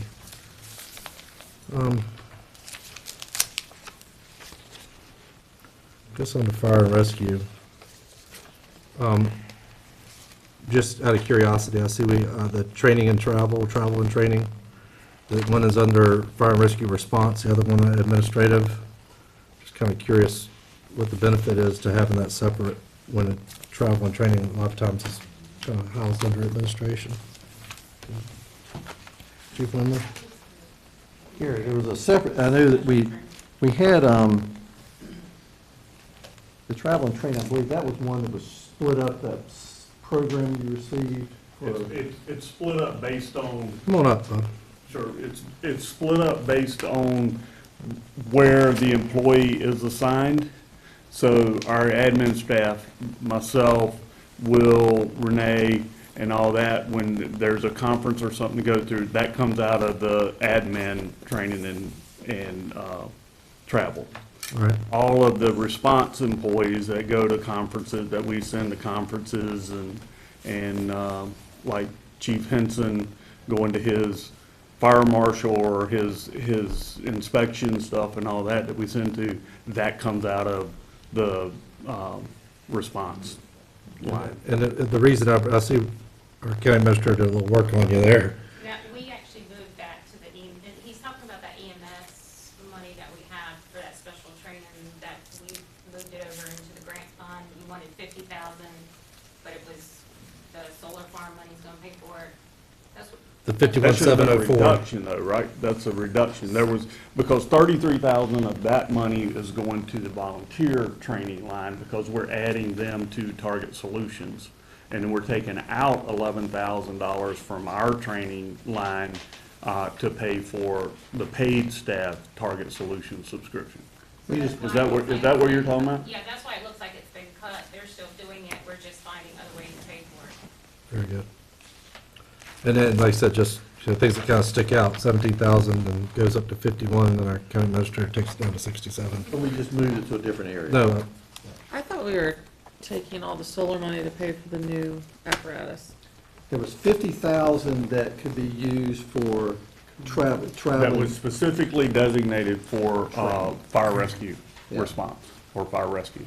And it was a small amount to be used for training on that type of thing. And then the 500,000 was put in the budget for apparatus purchase. So the next item on here, and because I had a question with it, if there was anything we could do to help out, was the pharmacy part, which I know is brand new, and can't thank y'all enough for your hard work on that. The request was 46,500, and that's what was proposed, and I mean, there's no telling what it'll actually cost when the day is done. But I guess the question is there any need or any opportunity for fee schedule adjustments for the type of EMS calls? And that would be something that this body here would need to address if so. Last year, we increased the fees for EMS billing for the BLS call and the ALS 2 calls. I don't think we adjusted the mileage fee last year. So we just did adjust in last year's budget the EMS fees. We cannot itemize. Medicare, CMS will not allow us to itemize drugs that we give. We can't charge for a nasal cannula. We can't charge for the medications that we give. It's all built into that fee that is set by Medicare, basically, is who sets the fee schedule. But we also did budget 300,000 additional EMS revenue in the revenue side because the fee structure changed and we have better collections. So in other words, nothing that we need to address, nothing additional that can be addressed. We're already projecting an additional 300,000 in revenue from EMS billing that will, I'm not saying it's directly related to the pharmacy, but it more than offsets the pharmacy program. And Medicare, just to be clear, sets the reimbursement rate. They don't set what you're charging. They don't set what the charge has to be. That is correct, but even the private insurances and all only reimburse at the Medicare rate. Right, and so then what about somebody And you- that's self-pay? What's that? Self-pay? They get charged the same rate. Yeah, I know That that. we- But do they ever pay it? Some do. So But you're- we also have the safe harbor in the county, so self-pay to county residents, we don't send them a bill. We only accept what insurance will pay for. Correct. We only bill what insurance will pay for. Now, if it's out of county, we'll pursue them for the full cost. But if you're in the county and your insurance or Medicare pays whatever they pay, we don't bill you additional for that. Not quite sure what level of care this person got, but I know I did get a bill recently for an ambulance transport.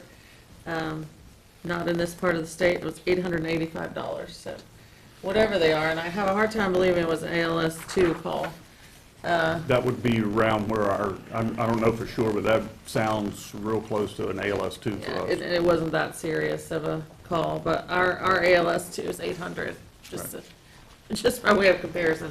And I don't think that call was that deep, so anyway. So the next part, this is something for another time, but I'll go ahead and ask that eventually, this is a sheet that comes right after y'all for the volunteer fire departments, which Randy said is, all the meetings went very well as far as the budget meetings and all with all the individual departments.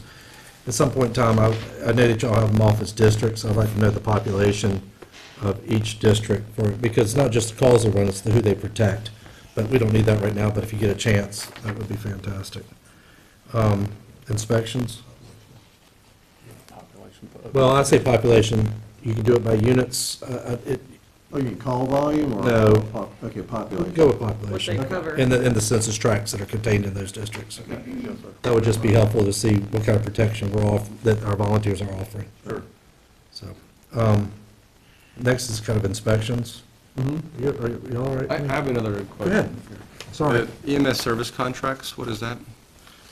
EMS service contracts, that is, That's a 300-some thousand. It's a line in this budget for 23,000.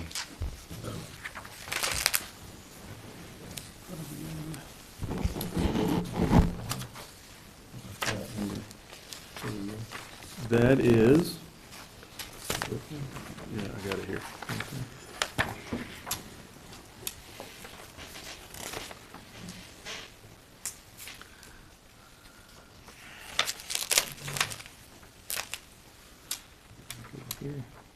But they only spent $49.80. All right, so that is our billing software that is used to send out the bills, and it's mainly the EMS billing software. And then it's all EMS billing software, $23,000. Has there been any changes to that program this year? No. No.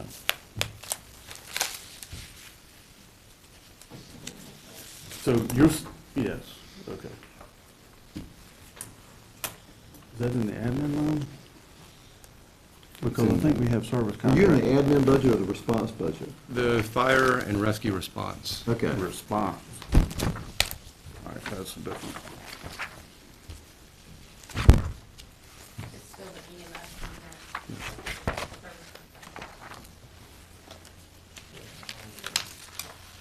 that? That is correct. You're right. That's correct. So under in the response budget, that is the maintenance that we have, money that we set aside to, 1 year we will do maintenance on all of the stretchers, the power load systems, the stretchers themselves, and then the next year we will do EKG monitors. We just did EKG monitors this year, so stretchers and the stair chairs and all to get people up and down stairs and stuff like that, will be in this coming year. The stretchers, I'm sorry, what would it be next year? Stretchers will be in the FY '26 budget. So does it cycle every 2 years then? Yes. So this year would be more Yes. like 2 years ago? Yeah, and then if we need to buy batteries, like EKG batteries or whatever go bad, we will use that line to buy batteries Okay, for understood. those. Are any of those items coming up on their life expectancy under USDA to where we would have a year warranty? So they just bought EKG monitors a couple years before I got here, so they're about 3 years old. So they are still able to get updates and stuff like that. So the monitors we have now in the field are still updatable. And I know the power load stretchers, same kind of thing, they're not coming up on the end of their life. No, sir. In fact, we are in one of the ambulances that is slated to come in June of next year. We are taking one of the power load system that's in the current ambulance out and putting it into that, to the new ambulance. It's got a 7-year life cycle for Yeah. USDA, right? Right.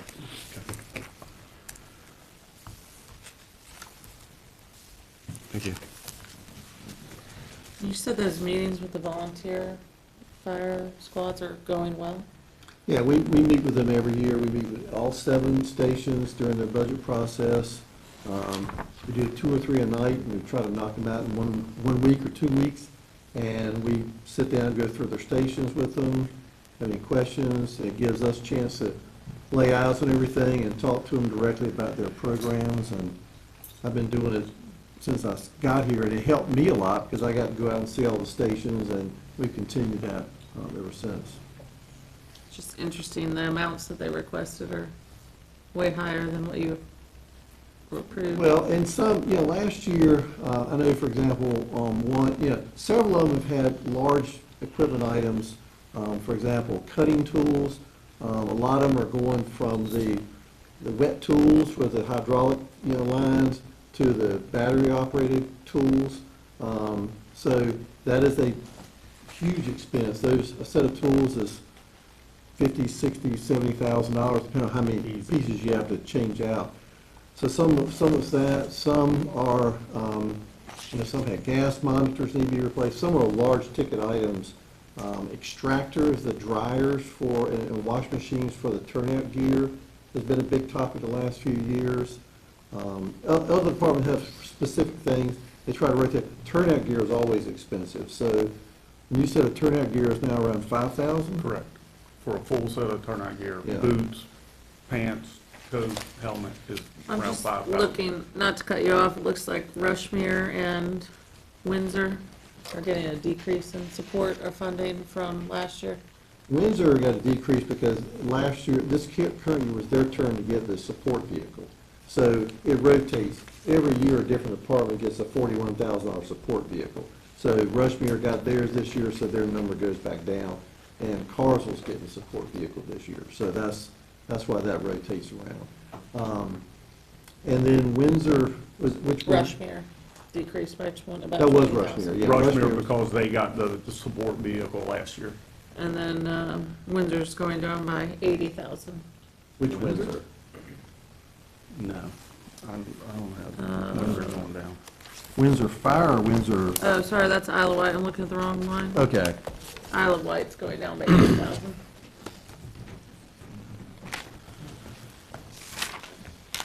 From 25 amended to 26 proposed, so from 295 to 215. So their original budget this year was 215. That additional 80,000, that was, That was the 2 power loads that we bought when they got the ambulances from Nansen and Suffolk. Yep. We came back to you and asked for money to put the power loads in those vehicles. That was a one-time And expense. each power load system is $40,000. That was a one-time addition. I really appreciate the Isle of Wight Rescue Squad buying those vehicles. I know it was timing and availability. Does that mean that they get bumped from the CIP prioritization? Those vehicles are not going to be put into the CIP rotation because they were extra vehicles. But because they bought those and then we outfitted them with these things you're talking about, do they need other vehicles replaced with this expediency? Yes, because those are, while they're still functional and usable as reserve trucks, they're not sustainable to be frontline medic units at this point. They are reserve trucks. Right now, we're gonna be. And they're using- gonna be used, sorry, they're gonna be utilized throughout the whole county, not just in Isle of Wight rescue. They will be utilized wherever there's a reserve truck needed. They can be in Carsville, Carrollton, or Windsor Rescue. Because right now, the Carsville truck is older, is being in the process of being replaced. But until we get the new ambulance, we'll probably have to use one of those reserve trucks on a regular basis because the Carsville truck is out of service so often. Same thing with the truck that's in Rushmere right now. It is one of the older Isle of Wight rescue trucks. It again, will still probably use the second unit, that they just got. Correct. In fact, one of the Nansemond Suffolk ambulances has been used in Carsville before we got them here in Isle of Wight, because we didn't have any reserves left to put them in. So there was 2 or 3 trucks out of service in the county, and we had to go to Suffolk. They offered the Nansemond Suffolk ambulance, and that ended up running in Carsville for a while. And Randy, isn't 500,000 of that 2 million solar money from Correct. Isle of Wight had it? That's right, correct. So the 2 million, and you'll see this as a budget amendment next week, that we've already received $1.5 million solar farm payment that was the amount they got when they got their CUP approved. And another 500,000 was for like community benefit, I think was the term, Bobby. So that $2 million is the same amount that we were proposing in the current year's, the New Year's budget for replacement. $1 million for a new engine at Windsor Fire, 500,000 for a new medic unit at Windsor Rescue, and then 500,000 for a new medic unit at Isle of Wight Rescue. So we're proposing that we go ahead and allocate that now, let them go and order that. That'll get them their order in place a couple months earlier, and because we already have the money in hand. But go back to the Isle of Wight Rescue, essentially their amount stayed the same as the current year, 215. So some of the departments, pretty much stayed the same, and then others had large requests. We couldn't fund all of the requests, so we pared it down a little bit, but they still had increases beyond the current year. We have paid staffing in all stations except for Windsor Volunteer Fire Department now, correct? Although they are assigned to a medic unit typically. We have paid staffing in all those stations. Correct, except for Windsor Fire. Right. And I just have one last, and I'll just stop. Under inspections, Randy, what are the professional services there? Is that for like plans review or something? 53-1700. Building inspector? It's probably up down. That is, that's if we have a building that's condemned. That's the 25,000 we plug in there every year. We don't always use it every year, but Which is there. we budget there in case we have a structure that needs to be demolished. Very good. Then we place a lien on the property to hopefully recover it. Remember, we had that house a few years ago? City Road. Yeah, that was, That and the one off of Reynolds that we did, the old store. and Oh, that yeah. was, and that lien recently got released. That property sold and. We got paid back? We got paid back. That one happened just recently, yeah. What about the one on Cedar Grove? Is that one over? That's still a piece of vacant land.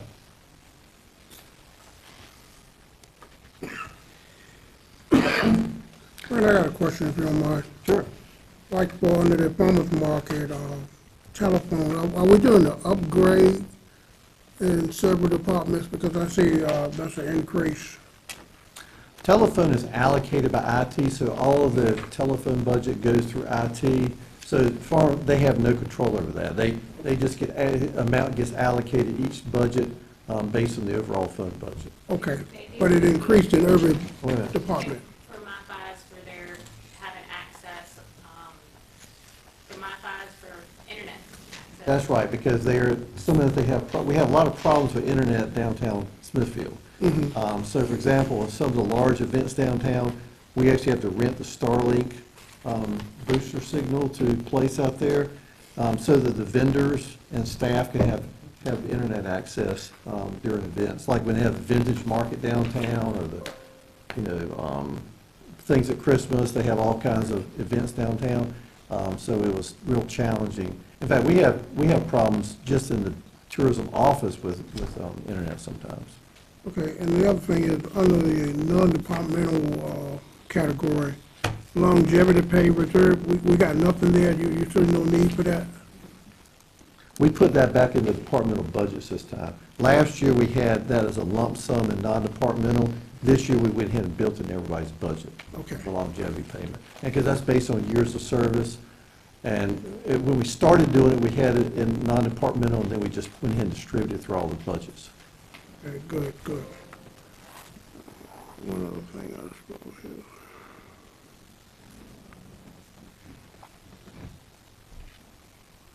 Transfer, we already talked about that. Okay, good. Randy, what is the landfill closure fee? What's that? The landfill closure fee under refuse collections? So we have the old landfill, which is out on Woody Way. That used to be the county landfill before we joined SIPSA back in, it closed back in the Late 70s, late early 70s. Yeah. So we're still responsible for maintaining that site, and is post-closure. So we have monitor wells around the site, and if we have any constituents that get into the monitor wells, they're not supposed to be there, we have to mitigate that. We've recently injected a curtain wall around some of those areas because we were having a little bit of, leakage into these monitor wells.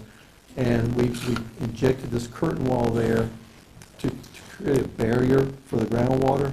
And we still have some areas on top that have settled, and we get pond in the water, so we need to do a final cap, and then you have to wait so many years, and then you can determine it officially closed out. So the $300,000 is for monitoring. We still have to monitor our test wells each year, and then to complete the closure on the cap on top of the landfill. But we just recently injected this, some kind of chemical that creates this curtain wall underground. That was just done like last few weeks. That Actually way- had DEQ come down to look at it. They'd never seen it done before, so they came down to see it. That one, what piqued my interest was the spend rate in '24 was like 100, just under 170. And this year looks like current today is about 60. So what I was questioning is the frequency or the likelihood that 300,000 was going to be used. Well, and that's one thing we talked about. So the issue right now is to acquire enough soil that we can cap this, and it needs to be the right kind of soil with the right clay mixture. A lot of times we can get free dirt, but it's not always what we need. So we need to get some good material up there to cap this. Right now, it's kind of a tabletop with some depressions in it. We need to get a good cap on it that will shed the water off, get grass on it, so we've got to do some work. We brought in some dirt up there the last couple of years. Typically would be dirt that we could get free from some of the construction sites in the county, but it's not always been the right mixture. I questioned the 300,000 as well, but that's the estimate that UVA come up with based on what our ongoing expenses are for engineering and testing, plus the work to do to finish closing out the top. We had talked about stormwater for that at one point, and there was a reason why we couldn't use those funds. Do you recall, I remember we couldn't use it, but I can't remember the Yeah, I exact, can't remember what it is, but we did look at other ways of finding funding.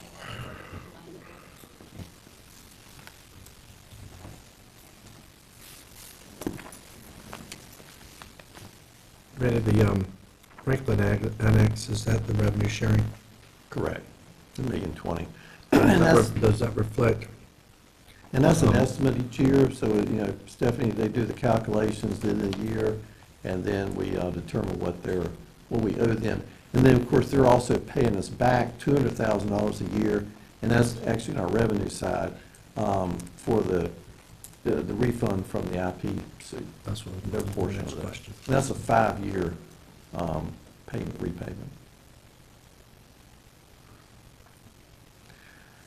The Franklin revenue sharing, so there's a area identified down there around in the airport IP area that, this goes way back, but Franklin originally wanted to annex that area years ago, and the county and the city came to an agreement that instead of them annexing that area and taking it all into the city, we came up with a revenue sharing agreement where we pay them a percentage of the taxes that are collected in that area, in that revenue sharing area. And right now, it's 22%. It's a little bit less than that, but I Okay. think that's the maximum. It's in the 20% range. So we calculate what all the taxes that are collected in that area each year, and then and Stephanie's office does the calculation, we pay them that amount, so it's about $1 million a year. Thanks. It's kind of unique. I think there's only a couple more in the state, maybe. But that was back in the days when cities could annex, and there's a moratorium on annexations now.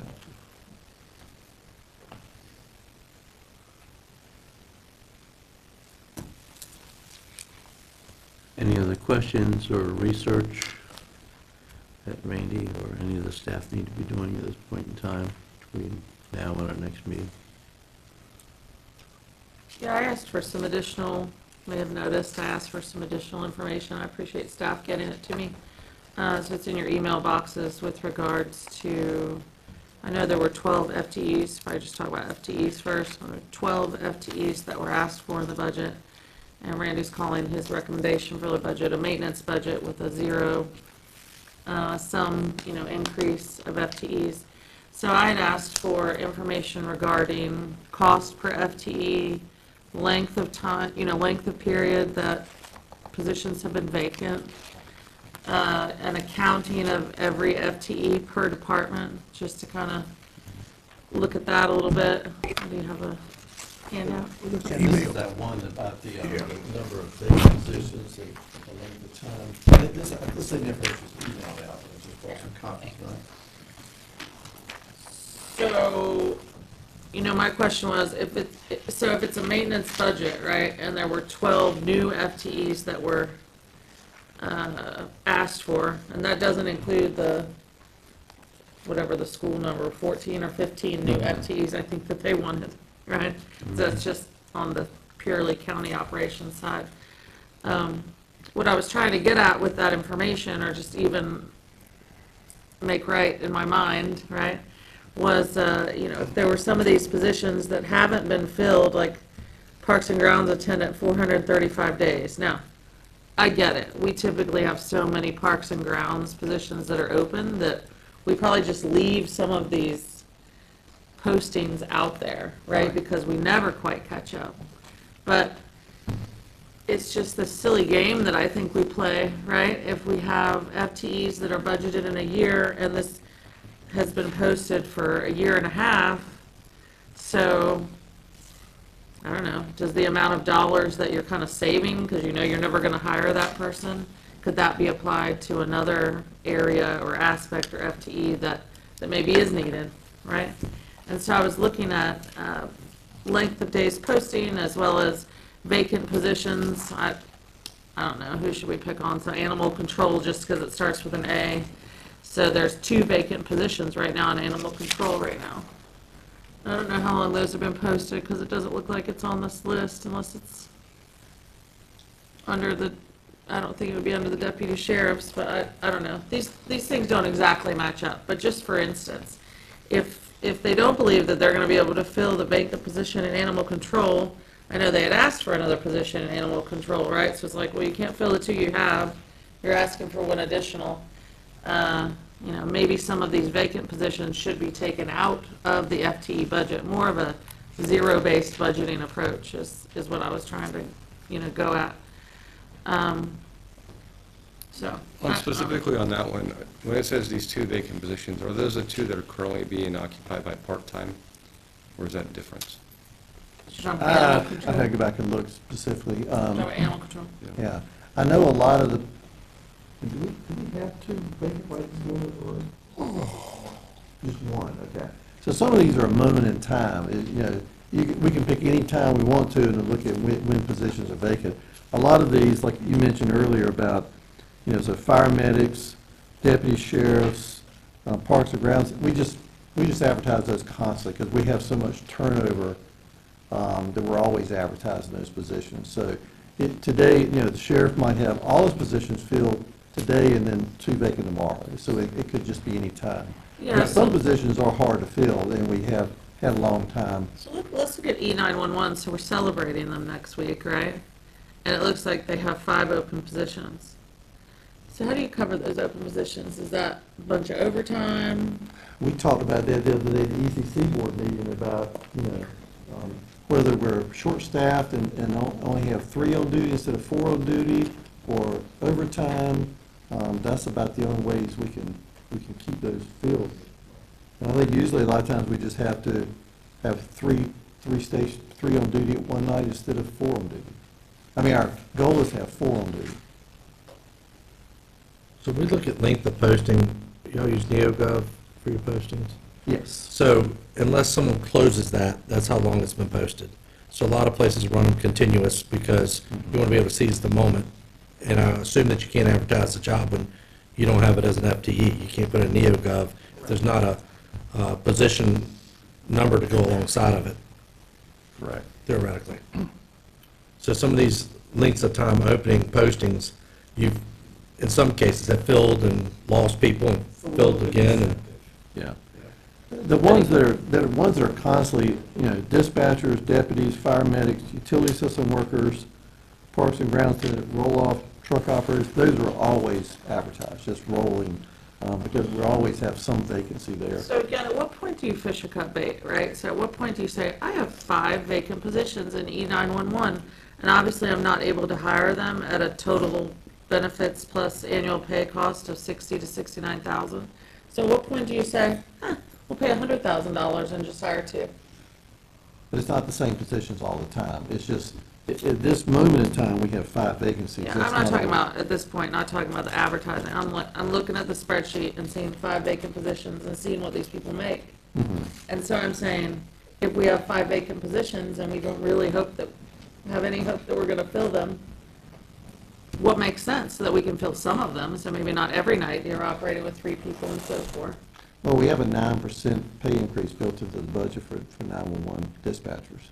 So we receive an additional 6% from the comp board, and then plus our 3% from the county. So we're hoping to, you know, boost our salaries and hopefully get more applications. That is a difficult position to fill. It is a hard position. Hard position to do for what we're paying. Yeah. Sorry? It's pretty high burnout rate. They don't last a long time there. I mean, they're the first responder to, you know, any incident, so that is a tough job. Captain Potter wanted to add to that. Bring some clarity on the E911. So there are 5 openings. One of those is the director position, which we're meeting with someone tomorrow to make a conditional offer on that position. The other are 4 openings. We've had 2 that just resigned in the last probably 30 days, and we are doing interviews next week. We have approximately 12 candidates to come in, and hopefully out of the 12 candidates that will fill those positions. For the E911 center specifically, we do continually advertise those positions. There has been a gap, especially in the last 4 to 6 months, in filling them because we've been without a full-time director there, and we've been concentrating on filling that director spot. Now that we have a person identified for that, now we're going back and looking at filling the 4 positions. But I think we were just looking at the final round of applications today. We selected 10 to 12 out of probably 18 or 19 applications that had come in over the past couple of months for that positions. Thank you, that helps. Brady, do you know what our turnover percentage is? Right off the top of my head, right. We have a lot lower turnover, I'd say, than, a lot of places, because we do have a relatively small number of vacant positions compared. I mean, the sheriff's department always, I go to CEO meetings, and they talk about having 200 and 300 vacancies, and the sheriff, sometimes they're completely staffed. Right now, I think they have a couple vacancies. So it's remarkable how much they keep filled. Our fire medics, same way. We keep most of our positions filled there. Again, that's traditionally an area where there's large vacancy rates in some of the surrounding localities. So since you just said fire marshal and the EMS service and that, it makes me think back to the budget discussion last year about adding an FTE for a fire marshal, and I think we were all hot and bothered, which is probably a bad term, after the, IWIP fire, right? And we were talking about adding someone to do inspections, having a fire inspector. So was that a request of staff this year that we just deleted, or? We had a number of vacant, requested positions. We had several in fire and rescue, like I say, several in the sheriff's department, several in other departments that I couldn't in good conscience pick and choose, winners or losers there. And since the schools, we couldn't fund their positions, I just made the decision not to recommend any new positions. So speaking of other positions that were submitted and asked for, obviously with a background in healthcare, I feel very strongly about safety and security, especially around emergency departments. And I think we all understand that January 4th of 2026, Riverside will open an emergency department with 14 beds, including a trauma room and 2 procedure rooms and a mental health hold room in it. And so hospitals are kind of like that, right? Build it and they will come. And I know that the status of our emergency care in the country, as well as our mental health service and network, doesn't meet the need, and we fall short in many places. These people that live in Isle of Wight, or who are just passing through Isle of Wight, perhaps we talk about all the pass-through traffic, these people are going to come to that emergency room.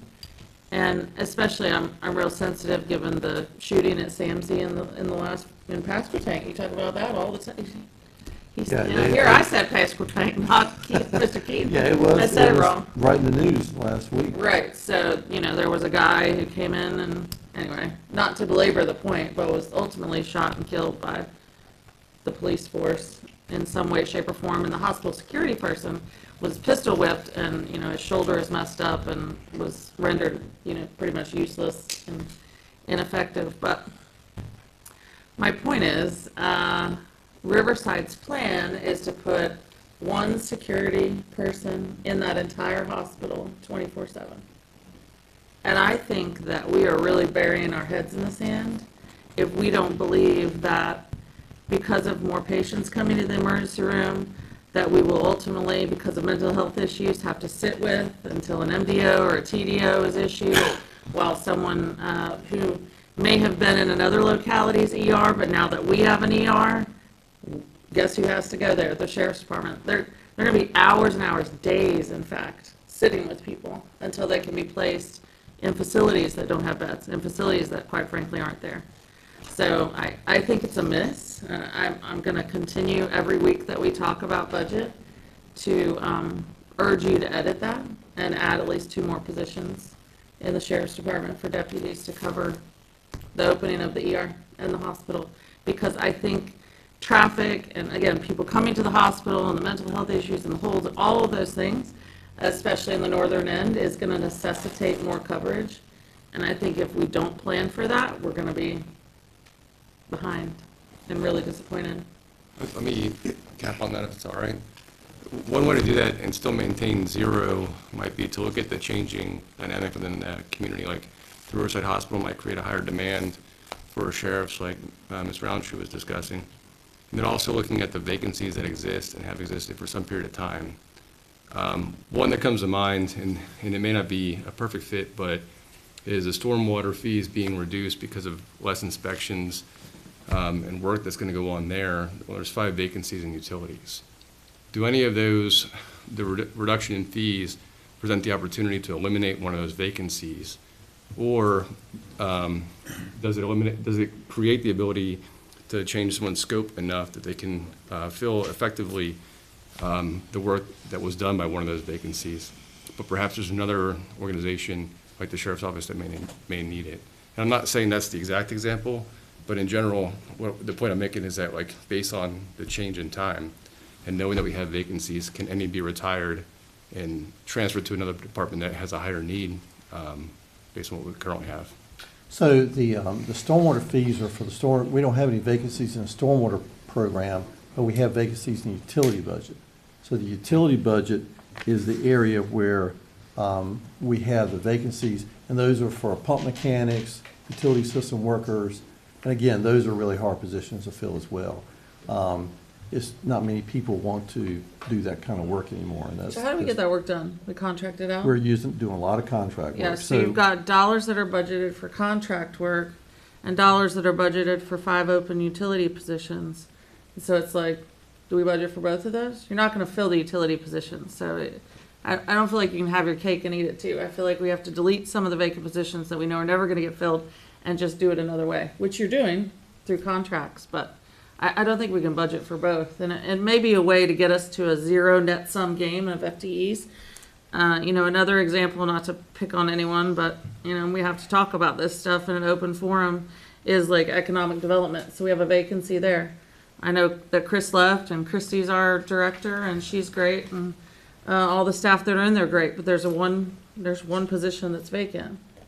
So, is that something that we think we're gonna fill in 2025, 26? Maybe not. If not, then maybe that's where we get our extra security Yeah, coverage. right. And I agree, there's positions that are hard to fill, but that doesn't mean we still don't need them. And the utilities example is a perfect example. I mean, UVA requested additional positions this year because, we need to be able to grow our own positions. UVA's retiring, we've got people that we need to start training to move up in the organization, and we got to have some people to backfill them. So we're trying to make a bigger push every year and just trying to find enough qualified people that want to go in that work. I mean, I hear what you're saying with that. The $40,000 a year employees are probably getting, their work's getting accommodated by contracts. One of those is probably not going to be the next director. No. Right. Yeah.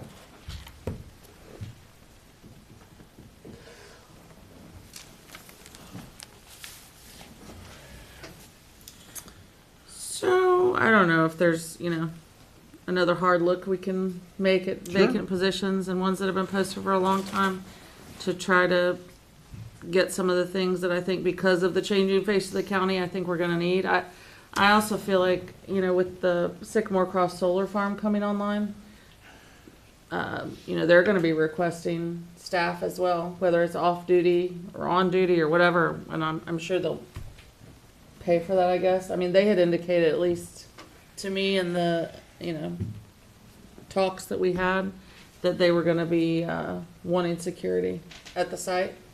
And Yeah, so we again, have to. I don't know when that starts. They haven't turned in their site plan. I mean, you're shaking your head, but I don't know. They haven't made any requests No. for the sheriff's department to do that if they want to hire off-duty officers.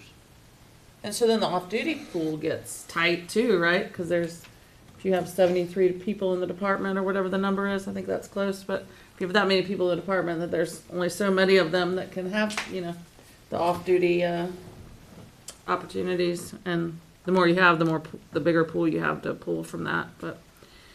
It's like you mentioned, security the other night, that situation at the Centennial Air Mall, the security officer wasn't even armed. Right, And no, they so, never are at a hospital. Yeah. So, while we're on the topic of security and all that, we had a meeting with the school board not too long ago.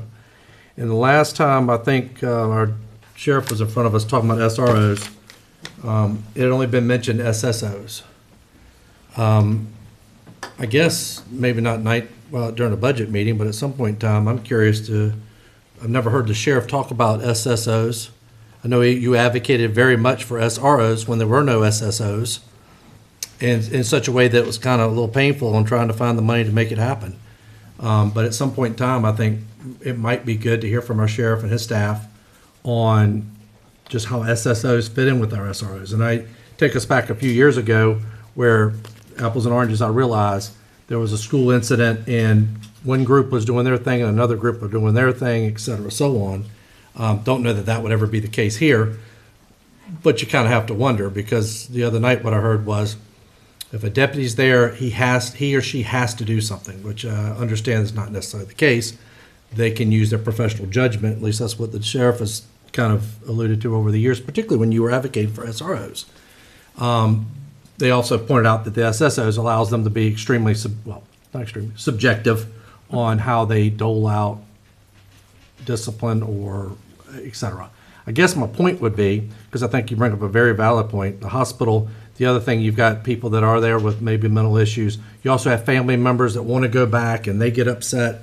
And that's just not a one deputy thing. That's usually a whole group of deputies trying to keep a family or two families in the waiting room on different sides. Unfortunately, it happens a lot in some of our regional hospitals already. So I'm not trying to impose or create an issue with the schools.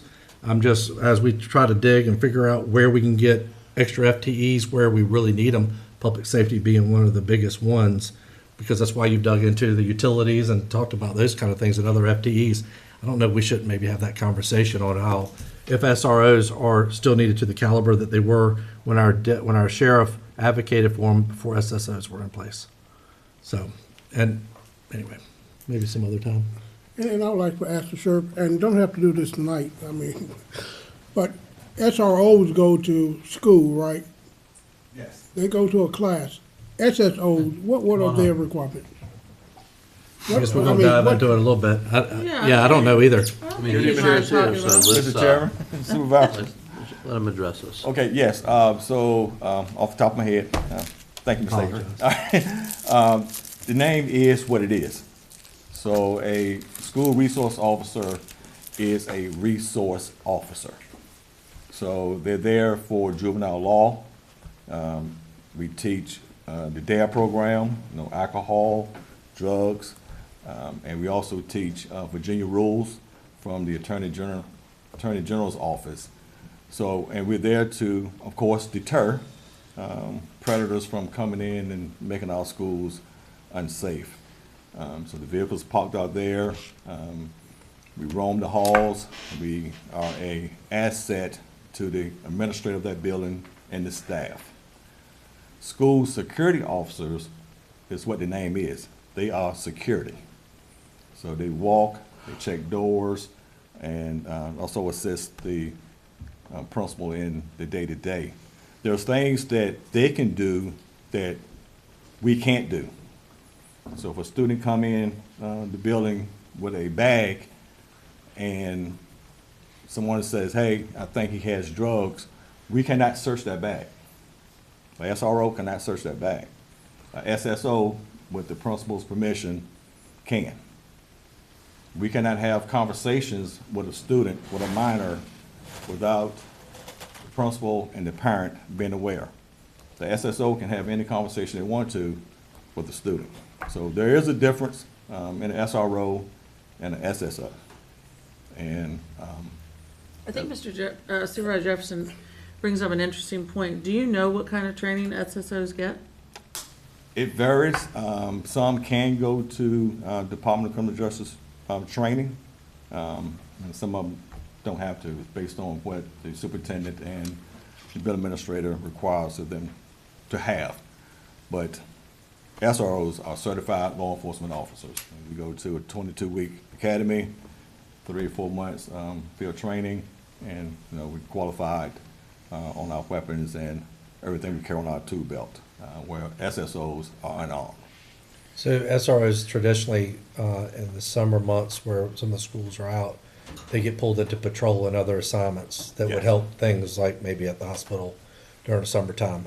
But SSOs, obviously, they just remain an asset of the schools. And Right. So the SROs, during the school year, they're in the school with the students, and in the summer months, they're in the neighborhoods, still with the same students.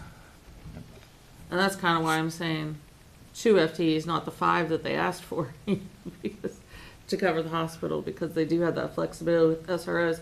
I think, you know, to your point the other night when not the other night now, it's probably been a month ago that we met with the school board, as they were attempting, Renee's opinion, as they were attempting to justify additional SSOs to the budget, I think they were giving us those examples of what SROs could and couldn't do, and how they needed us to go ahead and approve more dollars. As if the SROs weren't really, As weren't if the fitting the niche SROs anymore. weren't really important or needed, especially at a lower school, elementary school level. But I know the sheriff feels strongly that SROs are still needed at all the schools. Yes, yes. I know, the concern is that the SROs at the elementary schools are on grants, and that grant is up next year. So, but still, I believe that our children deserve to be safe in their schools. And to say that a sexual predator or a domestic violence situation won't happen at our schools. The school in Newport News had the school shooting. Things do happen at elementary schools.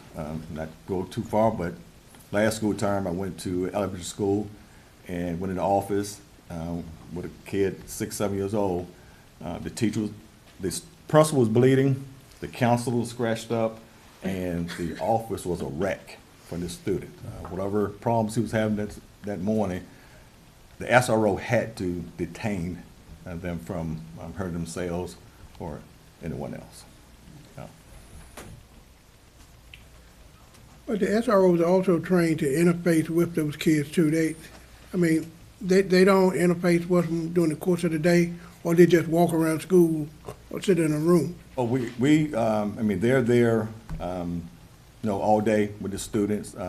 My staff, we still under the motto of every day, every school. So we go in, we eat lunch, we go in the classrooms, we read, and you can't put a dollar value amount on that relationship. Start with a child that's 6 or 7 years old and introduce them to law enforcement to let them know that we care, we're human beings, we're not there to lock everybody up and put them in the judicial system. You wait till they're 12, 13 years old, the respect level is not there, and the relationship is not there. So. I think 2 of those positions were to manage the detection system. Is that not For the correct? SSOs, yeah, they wanted a backup, I think, so that they could have the weapons detection operational or manned at hours other than just arrival, I guess, is what they were saying. Our SROs could not be doing that? Searching for weapons? The weapons detection system. Like, I think an adult standing there, so that if Right. it goes off, that you're like, hey, you gotta check that kid. Right, right. An And we could be SRO there for the. Would do that, or would not? We could be there. Yes, we could be there for that. Yes. Yes. I think But another if it- part of- But if it goes off, we can't, Correct. turn them to the wall, put the hands up and pat them down and search them. You just tell them stay put till the, yeah. Right. And there's a weapon found, then, of course, we would seize it, make it safe, and take custody of that weapon. Well, that was really helpful. I'm glad you were here tonight. Next. Yep, thank you so much, Sheriff. I think that's a good start on just a discussion on FTEs. I don't know if anybody else had any thoughts. I just want to make sure that we're going to come back to this topic at a later meeting. Yeah. Is that our pleasure? Yeah, for sure. It's hard for me to remember a year ago and how these, I know last year I feigned innocence and claimed that I'd never been through the budget before, but now I've done it 1 year and I've forgotten what we did last year as far as negotiations and just surfacing ideas to make this a workable product.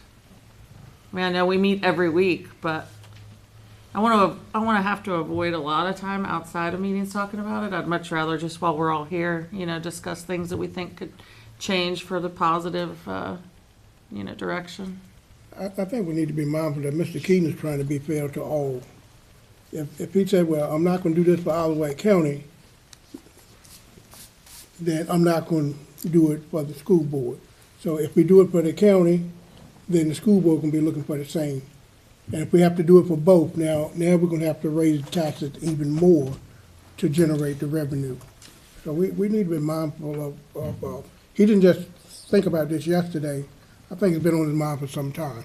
I think you have a good point, and at the same time, you know, Randy has said it before, that's what y'all want, let me know, I'll figure out what I can do. If y'all willing to do X to make it happen, I can figure out how to make it happen. And I think the security aspect with the hospital, that's been something we've talked about now for a couple of years, it's gonna be here before we know it. And, you know, I've already heard citizens, and they didn't mean it as a gripe, but they talked about, you know, you live in a relatively rural part of the, in fact, it was talked about in self-defense type of idea is you live in some parts of our county, the likelihood of a deputy getting there in a timely fashion is not very practical. And they didn't say it as if they were disgruntled towards our sheriff's department. They just realized that the call volume so often pulls them all north. And for them to get to parts of our county just takes so long. And not that this would necessarily help that much, but it's going to get worse with the hospital. That's just the bottom line. It's going to get worse. So. Well, when you look at overseas, I've been there several times. I've never seen, other than maybe some police in the emergency room if they had an incident. But when you look at the overseas Bell Harbor, you see security guards just riding around. I just know at Riverside, I know somebody that might work for there, and the lockdown notification and all that is more common than you think, where they have to lock down the hospital because of a threat. And then they have to clear the hospital, et cetera. That doesn't happen with one deputy. You know, if you have a threat comes in, even if it's just somebody in the lobby, I mentioned before, and that happens, unfortunately, it seemed like more common. Families get in the ER, and maybe it's two other people in the back or whatever. Families get to arguing, and then it becomes a domestic thing in a waiting room. Never mind the actual threats. I mean, if you get one of the local hospitals' pages, they're on lockdown kind of often. Well, people are Don't they have a mutual aid? Don't the sheriff's department have mutual aid with the town of Smithfield, Virginia State Police, other localities? If you have an incident, if you have an incident at the hospital, can you get other agencies to come in and help support? Yes, we have mutual aid. I mean, town of Smithfield, I'm sure will come and assist. Right. Yes. But again, always thankful for Mr. Key and the staff do and what you all do. But our staffing level, with the county growing the way it is, we want to be forward thinking and be prepared for the growth instead of waiting. And like I said, we have no certified applicants now. And to hire someone, we have to send them to the 22-week academy, 3-4 months field training. And so before they're ready to go, if we send them in July, it'd be first of the year before they're ready. Randy, do y'all ever work together on like overhires to try to bridge that gap? Because it does take a training, you put in the budget for overhires so that you're able to, if he gets a couple of applicants, he can do it in January, which is mid-year, so that he knows, sometimes you predict a retirement, sometimes, like I said, just have them training.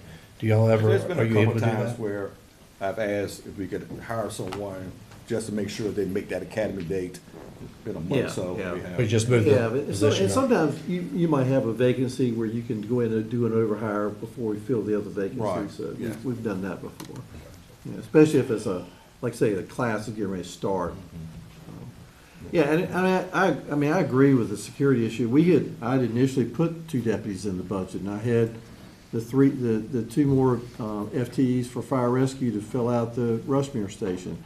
But, we had a number of really good, I mean, I didn't see any bad asks. I mean, they were good asks. I mean, the Commonwealth Attorney to ask to upgrade their part-time investigator to a full-time. I thought that was a good proposal. I mean, there was a lot of good, asks, but once I started looking, I was like, I don't know how I can recommend this one and not this one, because they were all good ones, That's where it comes down to your elected officials Right, I was sometimes gonna figuring say, out. that's our job. And yeah, this is a proposed budget. This is not, I mean, ultimately, it's the board has approved the budget, and like I say, whatever you feel like is a reasonable, request from for the county to fund. So go back just for a moment, in the fire and rescue budget, over the years, we talked about, there's been a number of FTEs over the years that we've added.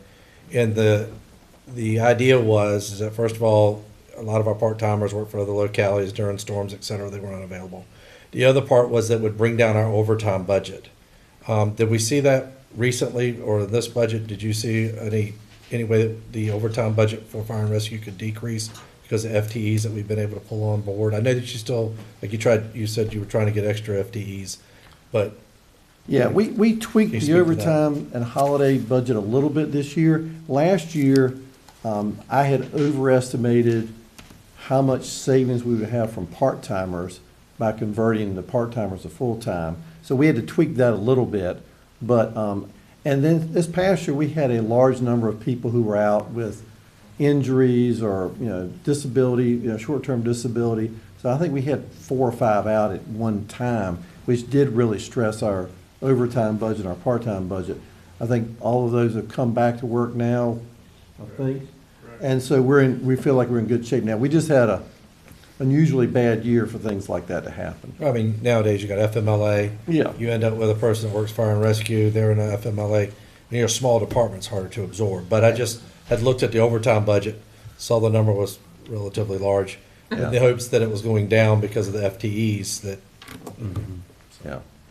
And we have, what, the biggest thing was the part-time versus the full-time budget. So, with part-time budget, last year, we took some money out of the part-time budget because we were filling the full-time positions. But that doesn't always equal out because if a full-timer takes leave, now you got to backfill the part-timer. So you're paying the full-timer their regular salary plus paying the part-timer to backfill that position to have the minimum staffing on duty that day. So you think upgrading the positions from part-time to full-time and I think last year, if I recall correctly, we upgraded some of the pay classes or pay grades of some of the positions too, like something to captain or, Right, that's right. in fire and rescue. So by doing those things, did it add to any of the ownership or commitment level that we were hoping it would add to for people that were, more inclined to work extra hours at other places? Are they more loyal to us now? Well, that's what happens is the more full-timers we have, their first duties to us, not to the part-time situation. Same thing, when we were relying on part-timers, their first responsibility was to their full-time job. So if they got held back at their full-time job, then they would call us up and say, hey, I can't be there today, even though I'm scheduled to work. I've got held back because of some incident. So now now we still rely on a certain number of part-timers every day, but we've reduced that need for part-timers, except to fill in. But before, we had over half of our slots every day were filled with part-timers, and that just wasn't sustainable. So was the money upgrading the positions well spent? Oh, yeah, I think so. I mean, you do have some more. What the key is, you can use that fire exemption for the 70-hour exemption, for firefighters, and when you're paying part-timers, you're paying them by the hours. You're paying for every hour they work versus a full-time. It's a trade-off. Sure.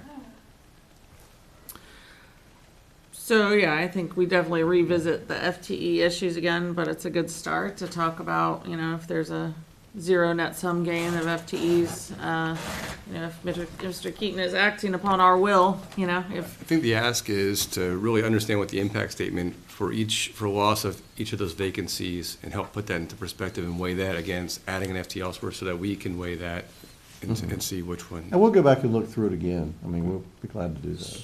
So, and kind of to add on to that, maybe with a plan, the opening being January, in a January timeframe, a plan that, to see if we can do the 2 additional deputies.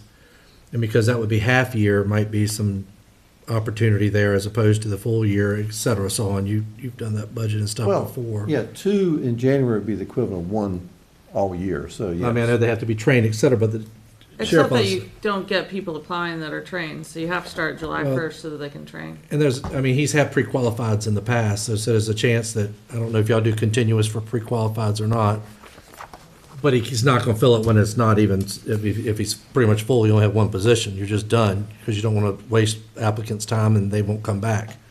So maybe some kind of like a discussion, I guess, would be, how do we get to two additional deputies? With the idea of the hospital system being the catalyst or the real thing that we're trying to address. Does that make sense? And I guess the reason I said it was on to y'all's point, we're looking at other FTEs and ones that aren't filled right now, how we can maybe y'all can get creative on how the slots that need to remain, so that if the right person comes in, you don't have no way you can hire a really good person. I don't know, if y'all could get creative and give us some options, that's what y'all do. Does that sound right, guys? Yeah. I like that.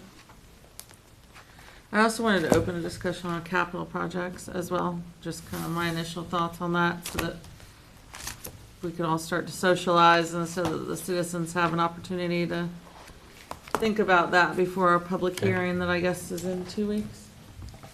Yes, ma'am. 24th. So,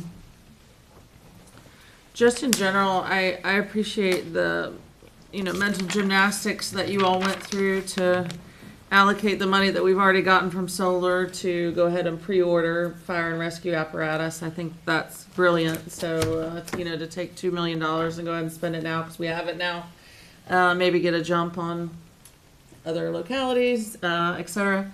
I do think, and you said we're going to approve that, or it's going to come to us next week. So I think that was, kudos to you for thinking of that. And certainly I'm very supportive. I understand the way the funding for the capital budget lines up. And the only thing that I would say, just upon my initial rumination on capital projects and funding, is that I would rather not assume debt to make it through this capital budget phase, because we know from assuming debt last year for the Carrollton HVAC project and all the things we funded for the schools, et cetera, has shown up now on this year's budget as $545,000 worth of interest payment, right? So, spending $13 million basically on capital when we only have $7 million of it funded, and to have to borrow that extra amount will have consequences. And that looks like a big fat interest payment is what that consequence looks like to me. So when I, kind of give you my comments just as things that I'm thinking about, that I would implore you all to think about, or tell me I'm crazy, or, whatever, certainly that's fine too. But, it's my intent to try to make it through a capital budgeting process this year without going into debt, without borrowing money. So I appreciate your, initial ideas, and I won't even say initial, all of your work to put together a capital budget plan. I just feel like we need to get closer on the capital side to a maintenance budget, like you did on the operations and the FTE side. And so, what I think that could look like is certainly not a $4 million bus garage. And I know several of you have said, if we're going to do it, we should do it right. Certainly it's not the $12 or $13 million flavor for a combined countywide maintenance garage, but there is a proposal for $775,000 to extend the building and make it safer for the employees and be able to work on more apparatus at a time. And so that's what I would suggest is more reasonable, again, so we don't have to go into debt to, pay for capital projects. So, that's what I'm leaning towards advocating for, is $775,000 for a bus garage. And then I will actually let Mr. Stefano talk about some other ideas with which we could try to fund. Let's say if they, they prioritize the top 5 things, right? And the 5th thing that was prioritized by the school board was the ADA bleachers. And so I think we may have an idea about how to fund that part of it. So that would mean that's kind of on a contingency. Yeah, so in the combined meeting, I asked about a surplus based on the budget, the munis report they produced, and I showed that they probably do have somewhat of a budget. And so the idea that I had was that we, tell them in advance. Typically, we do return their budget. They ask for it back if they have a surplus, rather than we return it back. I think there's a method that we could probably do it now, but in advance we tell them we're going to return it, and we'll return it with a factor, whether that be 1.2 or 1.5, which may accomplish one additional capital item here. I'm not sure which one that would be. If we go in priority order, that would be ADA bleachers. But we let them know in advance that you're going to get your surplus back for it. up to 150% or whatever, in addition to the return, some additional amount. And so it would be a contingent capital item that would be funded based on if they produce a surplus to help fund Have a it. matching, almost like a, Yeah. where we'd match, they get skin in the game, we Right. pay If a it- little extra. Right, if We it's dollar reward for that. dollar, they give us $1, we give them 2 back. Yep. Their dollar plus 1 additional. Up to how much so that we can budget for that? We would need to establish an upper limit for that. Yeah, that's what Right. I'm asking. Yeah, and so there would be upon this group to decide what that upper limit is. I think it would be based on, one, what the factor for that is, whether it's a 1-to-1 match, or if it's a 1-to-0.5 match, or whatever it be, and then also identifying which item we're targeting for that. Again, in priority order, that would be 88 bleachers for the last one, making the cut or not making the cut. I think Mr. Jones made the suggestion that this surplus or this kind of idea would be better suited to applying towards capital budgeting rather than operations. Yes. Thank you. So that's my current thoughts on, and Mr. Stefano, thank you for that, on school capital. We already talked about fire and rescue. As to public buildings, 300,000 for Carrollton Volunteer Fire Department. I'm guessing that that's not the entire amount to build out the overnight suites. That's just like design and planning. That would just be the sign. I would want to mention on that, we received email from Representative Keegan's office this past week about the congressionally directed spending. So that deadline is Monday. So we're going to resubmit the Carrollton Fire Department edition. We did that last year. It didn't get funded. We thought we'd resubmit that this year, because that seemed to be a good project to be front and center, for that type of funding, so. So my question with that is, that building's not in great shape, right? Carrollton Volunteer Fire Department? Is that Built built? in 2003 was when it was constructed. So do we think, like, at what point is it good money after bad? Is it okay? You think The 300,000 for the issue design here and build? with this part is that, I'm speaking a little bit out, the living quarters, if you want to call them, or sleeping quarters there, in my opinion, does not have adequate egress. It probably is of concern, to say the least. So that's why it seems that staff has looked at this option for sleeping quarters that would be appropriate. You need to probably go up there and look at it, and you would say, I get it, without making it into a bigger deal than what it is. As you know, the original part of the building still is there from 1960, late 60s, but that's a very small portion. The rest is 2003. But the living quarters is what this was. I think, 1.5 million or something like that is the neighborhood that we're in now. And to your point earlier with the bus garage, I get it, as far as the bus garage. I also get that I've got good friends of mine that work on heavy equipment and sand pits, et cetera, so on, pulling transmissions, radiators with cranes, et cetera. And I'm not discounting what our school bus garage does at all.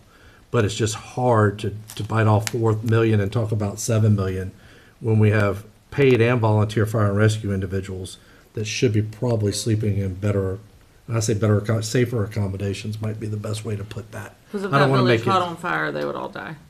I would not go that far, but it would be a concern. Yeah. So are we still using the sleeping quarters? People Because gotta if we got They an have to issue with sleep somewhere. egress, They gotta sleep somewhere. but if it's a problem, safety problem, should we be utilizing it? They have since 2003. So Well, I it might defer not be to as big a staff. problem we think now. What's that? Say, it might not be as big a problem. We've been using it since 2006, and we just coming up with, Randy, y'all can speak to that better than I can. As I an think- elected official, I don't want to make it into, I think part of it is too, you have just one big open area up there, and it's not divided into, male, female. You don't have adequate restroom facilities, and Gary can probably tell you a little more detail about that, but. Chief, can you come on up? I'm just thinking about the egress. Correct. That's the main issue here, is the egress. So currently, they have live-in firefighters there, so volunteer firefighters there, in addition to the 2 paid staff that are there 24/7. Everybody is in the same big general population room, if you will. There's one stairwell up, it's on the second floor. There's no windows in this area of the building. It's protected, but it's gonna, if there is a issue up there, it's gonna be hard for people to get out. The $300,000. But it's needed, it's needed because their live-ins are there. That's what gets fire trucks, their live-in volunteers are there. That's what gets fire trucks out the door quickly, and then our paid staff. I'm not saying they don't need it, but I'm just saying. We knew this when we did the Rushmere thing. We Yeah. knew that this problem existed before we did the Rushmere thing. Right. But getting services up to Rushmere was important. So, and I thank staff and everybody else involved for their patience and their, I guess, being extra careful, if you will. But this problem we knew was an issue when we decided to put the ambulance in Rushmere and add on up there. I was just thinking about the safety of the personnel. No doubt. If something happened, can they get out? That's my point. There's like no other option there now to have this service out of the station. So what is the Currently. $300,000?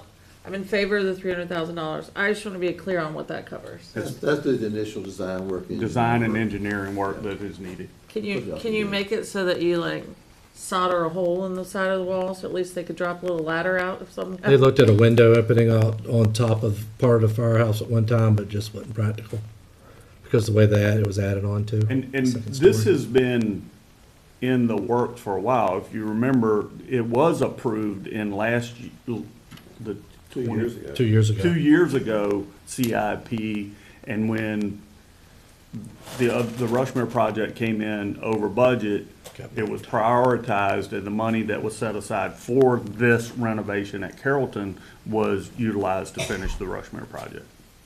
So this has been in the works for a while. And the reason I bring it up is back, so that we don't miss the point, when people wonder why this, at least I'm not jumping for a $4 million bus garage, there's your reason. We gotta figure out how to pay for an improvement in a public safety building. Yeah, we actually had, this was part of the 2022 bond issue, the money for the Rushmere project and the Carrollton project. And like I said, we just had to reallocate the money because we had to finish one before we started another one. But we weren't in non-compliance with our bond. No, it's still, So you could just spend that on the Rushmere project? exactly. It's not, those bonds are not project specific, they're just talking about generalities. So Okay. it's just one similar project going to another similar project. So then, moving on past the Carrollton project to the Windsor Library, I think again, versus borrowing and going into debt for things. I get it that the Windsor Library is not in good shape, but I can't tell you the last time I've been to the library. I think I've lived in Smithfield for, I probably shouldn't say this, but I'm gonna say it anyway. I've lived in Smithfield for 23 years and I've been to the library twice. And it was both for Girl Scout meetings, for one of my kids, so. Not real sure, since we don't understand how much money we'll be able to recoup from the sale or whatever, the demolition or sale or whatever would happen to the original building, not quite sure. How much money the town of Windsor would be willing to pitch in for this. I can't recommend, funding that project. I don't really have any problem with the rest of the items until we get down to Parks and Rec. I think, again, with the maintenance budget, I feel like the park needs to wait. So the 1.1 million, I'm not real happy about either.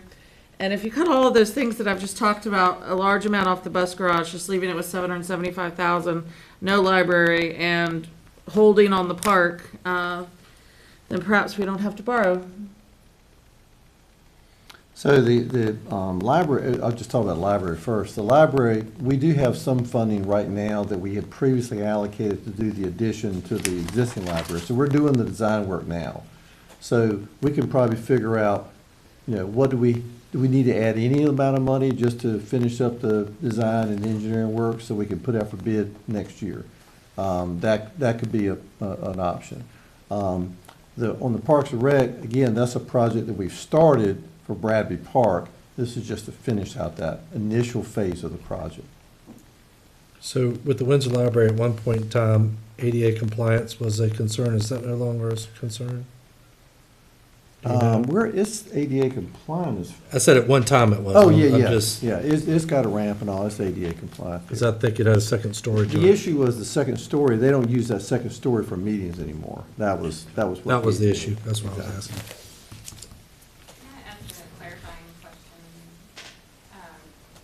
Ms. Roundtree, for the schools, the only two that y'all just talked about are the only ones you're wanting to change. The other 3 items, leave them as is the recommendation. That's my recommendation. It's the will of the board in general, but I'm just wondering. downgrading the bus garage and then perhaps associating any savings or surplus at the end of this year with an escalating factor to pay for the bleachers if they're able to accomplish that. You were in favor of the band room. Oh, yeah, yeah. The other 3 things I actually would not change. Mr. DeStefano can better speak to that. He went and toured it and, Toward the band room is definitely in need, in my opinion. The space they have picked out for it is well suited. Yeah. They showed me a construction they did with a similar space that now is the nursing CTE. Did a pretty good job at expanding the school use. And I believe that the band room is proffer eligible, correct? Correct. So that makes it pretty, Yeah, but it covers about half the cost of the about band half of it. room. and then there's leftover bonds that covers the other part. I have asked the school system to clarify how much of that is available, so that number was an estimate previously, and we'll get a more. Now that they've gotten their bids in, I've asked them to clarify how much, if any, might be left over. We need that. And I think it's a little bit deceiving when they presented it to us at our joint meeting. It's more than just a band room. It can be multi-purpose in many ways, and used for more things than just simply the band, meeting and playing instruments. and practicing. No, I'm They didn't pretty say sure that. it's just a band room. Well, Yeah, I think that- It frees up other space. Yeah, exactly. Yeah, the other space gets freed Yeah. up, and the security issue, as you know, Mr. Stefano, the security issue there is real, because Right. you've got those doors that exit right onto the front of the school.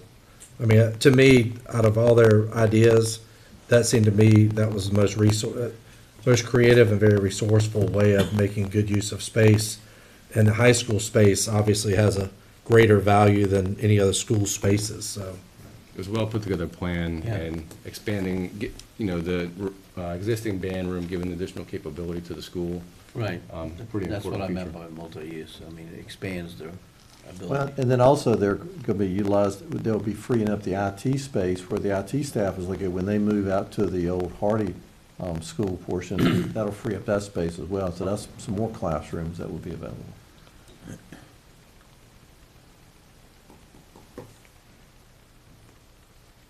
Well, thank you for indulging me. Those are my initial observations on the FTE and capital budget. Appreciate it. Any other comments on that? No, I guess I'll look more through it. Hold it to our next meeting.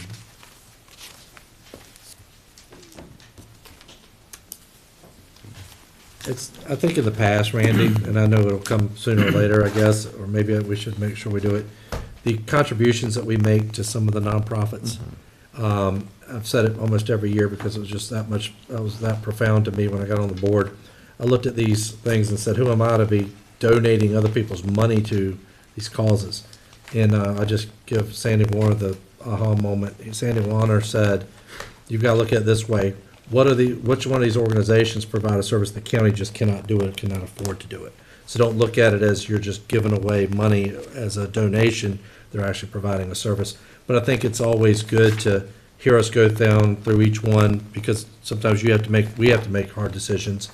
And I think it's important that our public see where their money's going. You know, oftentimes, particularly people in politics get blamed or whatever, that we throw money around and maybe even called irresponsible at times.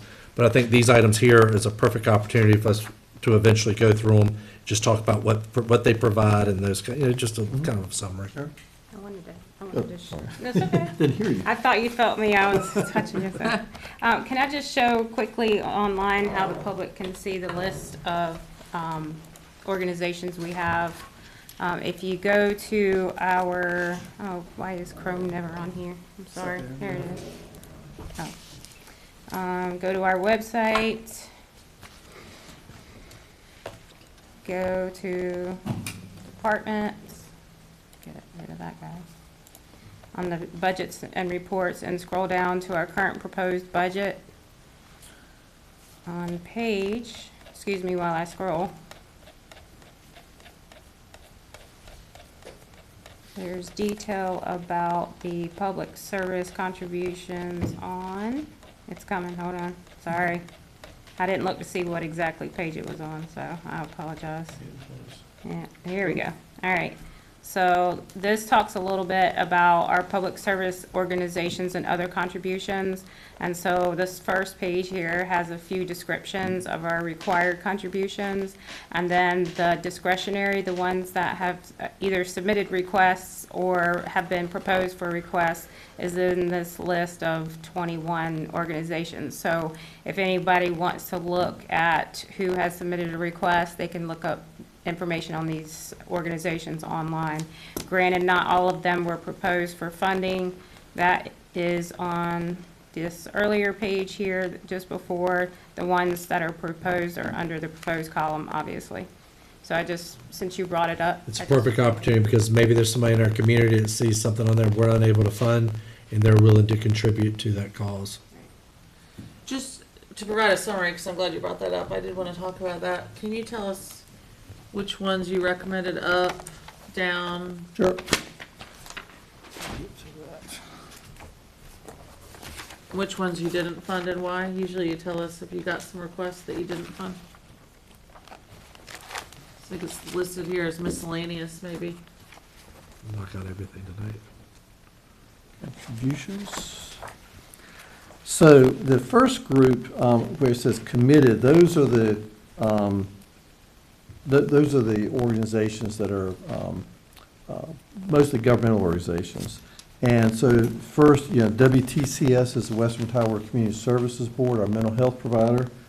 Then you have the Health District, the Franklin Annex Revenue Sharing, we talked about that earlier. The Hampton Roads Planning District Commission, Hampton Roads Military and Federal Facilities Alliance, which is HRMFA, Hampton Roads Workforce Council, Camp Community College, and the Smithfield Museum, which we share with the town of Smithfield. So those are the organizations that are more governmental in nature. And most of those we funded a good portion. We did reduce our recommendation for the Community Services Board. Let's see. I think everything else was funded as requested. Discretionary are all the nonprofits that are funded, and most of those requested, a lot of them requested the same amount as previous years. A couple requested some more. Geneve Shelter requested more, recommended funding a portion of what they requested, 25,000 versus 30. The Peanuts Full and Water Conservation District, it looks like we cut them in half, but half of that is funded in stormwater, half is funded here. So they're receiving their full amount.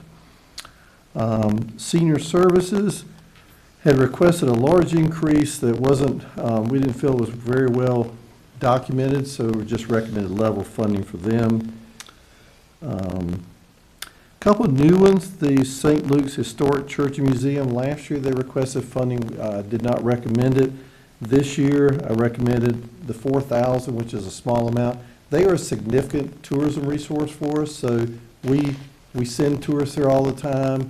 It's a very historic structure that, is the oldest Anglican brick church in the country.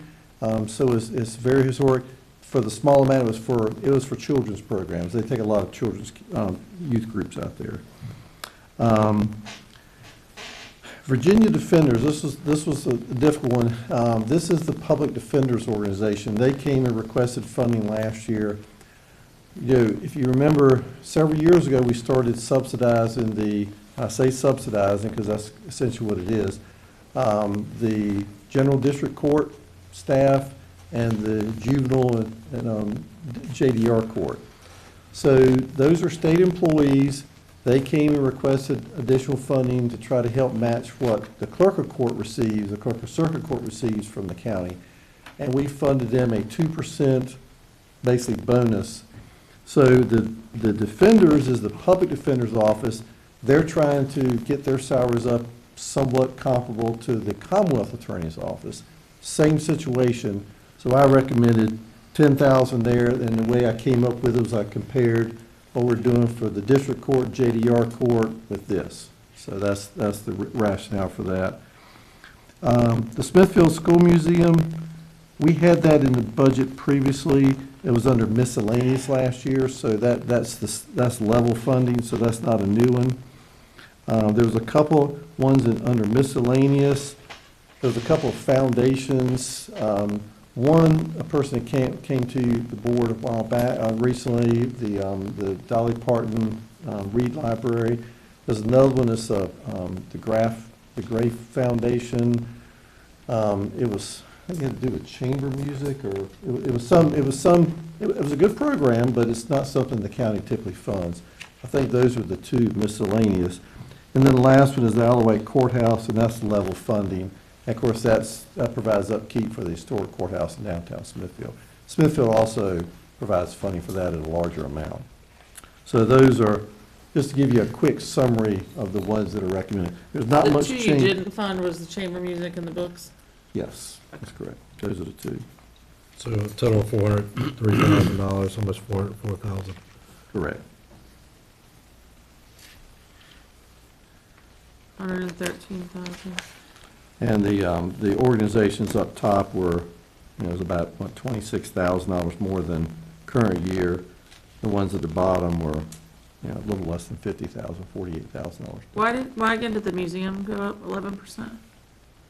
That's always an estimate. So it's a 50/50. We've been budgeting $90,000 a year for the last several years, and the actual cost this past year was $95,000. We pay half of the museum budget, just like the town pays half of the tourism budget. So it's just an estimate each year. So they just bill us whatever the actual cost is, but it had crept up a little bit just over time, and we've been budgeting the same amount per year. I will point out that there was a large increase in the Western Tidewater Free Clinic. That was up $32,000. If you look back at last year we had a $15,000 reduction in the budget. They made an error when they calculated last year, and they didn't want to come back and ask to make them whole. They calculate their services, the population, and come up with a formula, kind of like the regional library has a formula based on usage and population. And so when they usually ask for a little bit of an increase each year. Well, when they made a error in their formula, so they're just getting back up to where it should have been plus last year. So that's the difference there.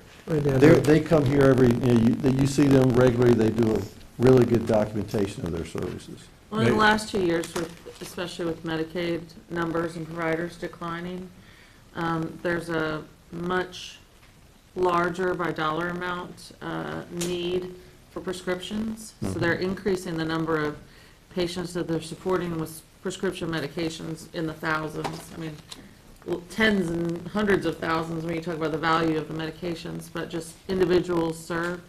And then in the last 2 years, they've added another dental suite, like really added on to that. Dental care for people that don't have insurance, that can't afford it is, it could affect your overall body and health.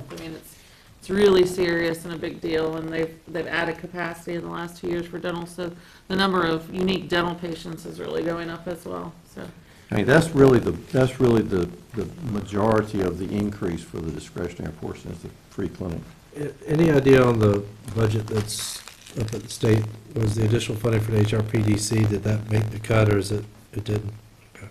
There hasn't been any change yet, so this is just the incremental increase for changes in population, things like that. This was 500. But you know what I'm talking about, they've talked about the funding That's just been cut over the years for the HRPDC. Oh, I knew you were talking about that. That did not make the cut. That additional funding did not make the cut, no. Imagine that. That'd be an interesting thing for us to talk about at a later date.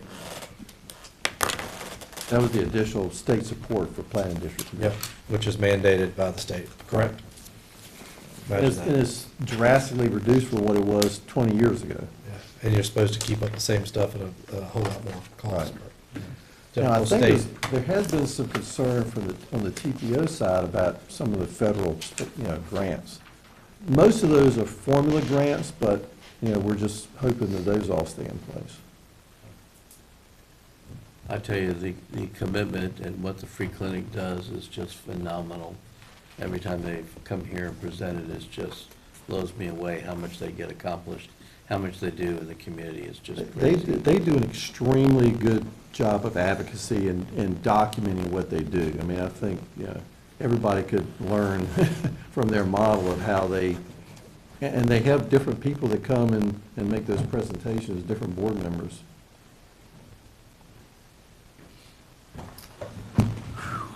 I tell you, it's tough in all our deliberations and all the stuff that we're looking at. And, we're going to have to make some cuts in different places and listen to your recommendations. But this is a very tough economy. Between that and how inflation has impacted us in different ways, I think a lot of folks understand why some of the cuts and where we're at in terms of facing increases as well. And it's a tough, I think one of the toughest years we've had to face and address these issues. I told staff when we were going to present this, I said, nobody's going to be happy with this budget because it doesn't fund all the things we need to fund, but yet we can't afford to fund all those things without a larger tax increase. And we have so many of these unfunded mandates that you can't fund basic services without cutting an existing service. Mr. Robertson is starting our legislative agenda now for next year already. Any other comments, follow-up questions from the board members? Supervisor Acree, did you want to make any comments? Congratulations, You know, Mr. I Robertson. thank you so You're much for welcome. bringing that up, because I had to leave early last Thursday. Congratulations, Don. Like I said, I apologize for having to leave. There was an incident over on the peninsula I had to attend to. We're so blessed to have you here, and I know that you're not the type of person who wants to hear a lot of praises, because you're the type of person that just works and gets the job done. But I've known you for a long time, and it's hard to find the words, quite honestly. First of all, growing up in a county alongside of you, I'm proud that you are in the position, or going into the position that you're going into. I know you'll do an excellent job. I hope that you know your reputation in Hampton Roads throughout the state is remarkable, and that's because of your hard work and commitment. It's amazing to hear staff talk very positive about you, and not that I'm surprised, but, somebody told me, I was talking to somebody the other day, and they said, you know the balance. The balance is that you can be personal and very professional at the same time, and that's a trait that you do learn to a degree, but some people are born with it. And anyway, we are very blessed to, first of all, had you all these years. And, when you've worked as hard as you have, I'm sure there's been a couple of missteps over time, and there's probably been people that have watched. But the only way you don't make mistakes is we don't do anything. And you've definitely not been that person. You've been doing. And I know that you're also the type of person that if you have made a mistake, you learn tremendously by it. And we will be rewarded as citizens from everything that you learned. So I didn't have the opportunity at the last meeting to congratulate you, and I appreciate Ms. Roundtree, because it's just getting late in the day. But it's so important to me to tell you congratulations, and I am proud as a citizen of this county to have you as our county administrator. And it's an honor to be on the board when it happens to be the time that you'll be starting to serve us. So thank you very much for your service over the years and for your willingness to continue to serve. It's really remarkable. So thank you so much. Mr. Jefferson? You're all right. Ms. Roundtree? I'm good, thank you. And we will adjourn.